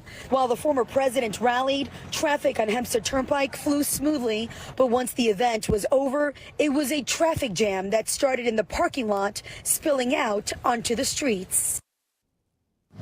That's insane. Anyways, so his plan to tackle mass deportation, that has become the big highlight and the big stumping issue. Is no longer abortion, it's now mass deportation. Welcome back. We are just 1 week away from the September 30th government shutdown deadline. House and Senate leaders have reached a bipartisan agreement to fund the government through December 20th. This continuing resolution includes $231 million for the U.S. Secret Service, with conditions that the agency cooperate with congressional investigations after 2 failed assassination attempts against former President Trump. It does not include the same. Why do we keep having these short-term government funding things? We've had this entire administration. Act, which, of course, President Trump supported. This is a measure that would help secure upcoming elections by preventing non-citizens from voting. which is illegal, by the way. The House is expected to vote on this bill as early as Wednesday. Joining me now is South Carolina Congresswoman Nancy Mace, member of the House Oversight, Armed Services, and Veterans. Not Nancy. Not Nancy. Y'all know who Nancy is? Y'all don't know who Nancy is? Nancy is the woman that Michael Eric Dyson was DMing. Y'all don't know who Nancy is? This is Michael Eric Dyson. Hey, my friends, Michael Eric Dyson here. Just want to clear something up. A vicious untruth and rumor that's being spread by Congresswoman Nancy Mace, claiming I was trying to hit on her. So I'm trying to figure this out. So this is our complete text exchange that she says proves I was trying to hit on her. We were on CNN together. Don't worry about it, big dog. Don't worry about it. We're going to get there. We're going to get there. Let me get back to my original thing. We're going to discuss that on the Q show tonight. Don't worry about it. We're going to discuss it on the Q show tonight. Make sure y'all tuned in tonight, 10 p.m. Eastern. It's going to be a fun time. Welcome back. We are just 1 week away from this morning. Thanks so much for being here.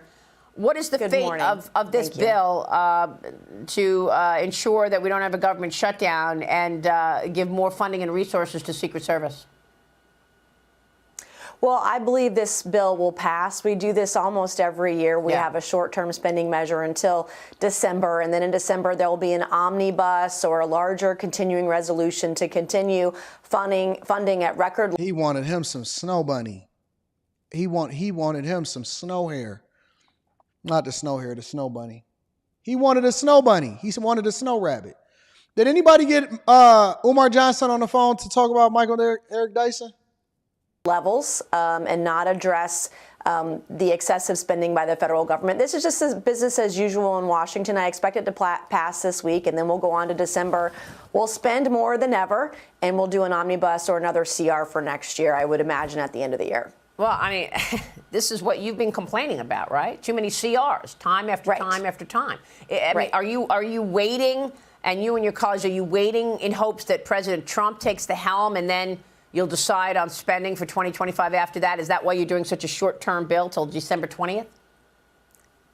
That's the best case scenario, is that Trump gets reelected to the White House and can direct us and at the spending levels. We have to cut spending. I mean, I just had a candidate forum last night, and I listened to voters.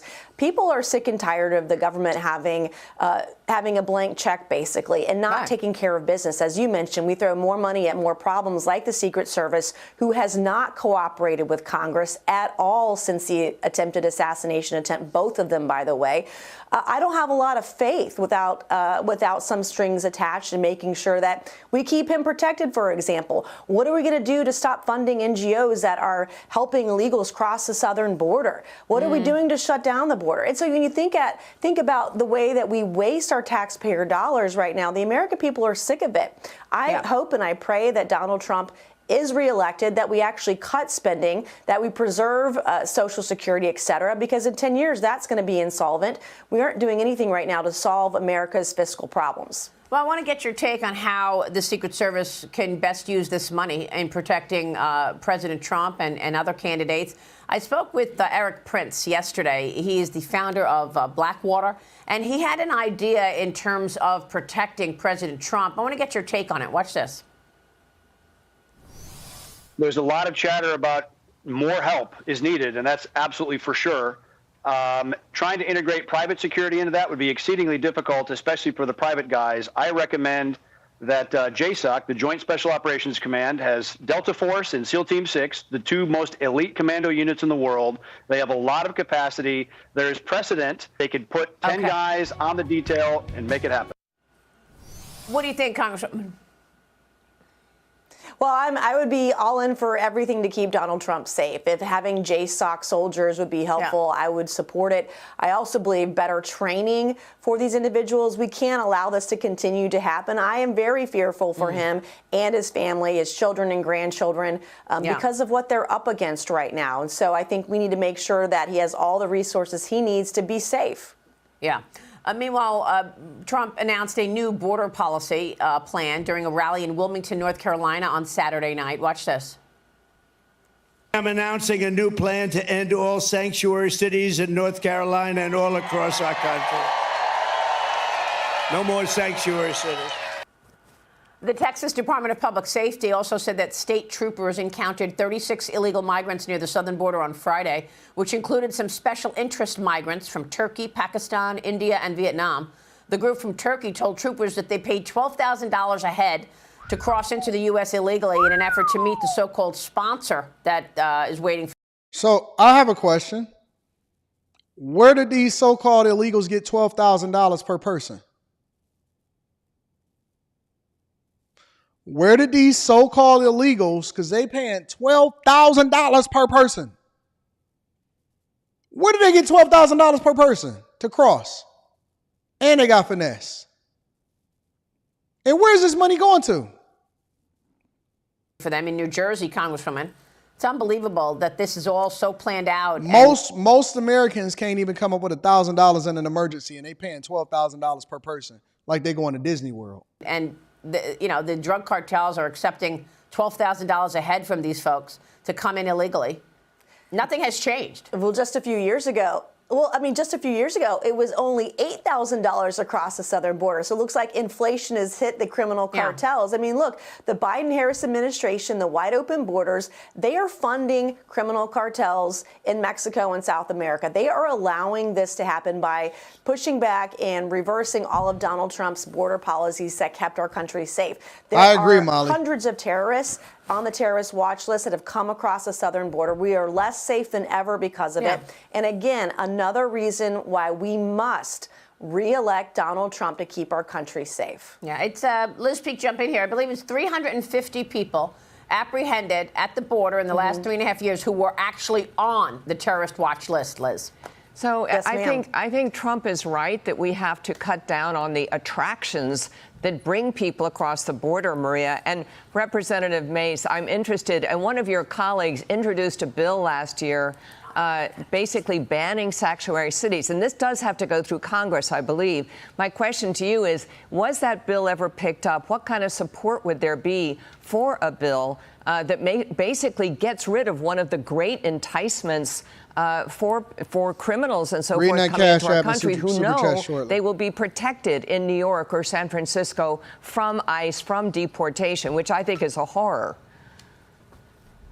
It is a horror, and I would support any legislation that would ban sanctuary cities. To my knowledge, it has not gotten picked up. It has not had a vote in the House of Representatives, and I agree we need to eliminate every single incentive that allows these individuals to be emboldened and come across our country illegally, to include defunding the NGOs that are telling them how to get to the southern border, how to cross into it, and how to vote. That has to stop.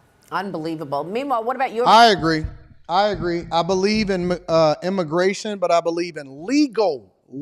I don't know why that's such a difficult thing for people to grasp. Legal migration into this country. I do not believe in illegal immigration into this country.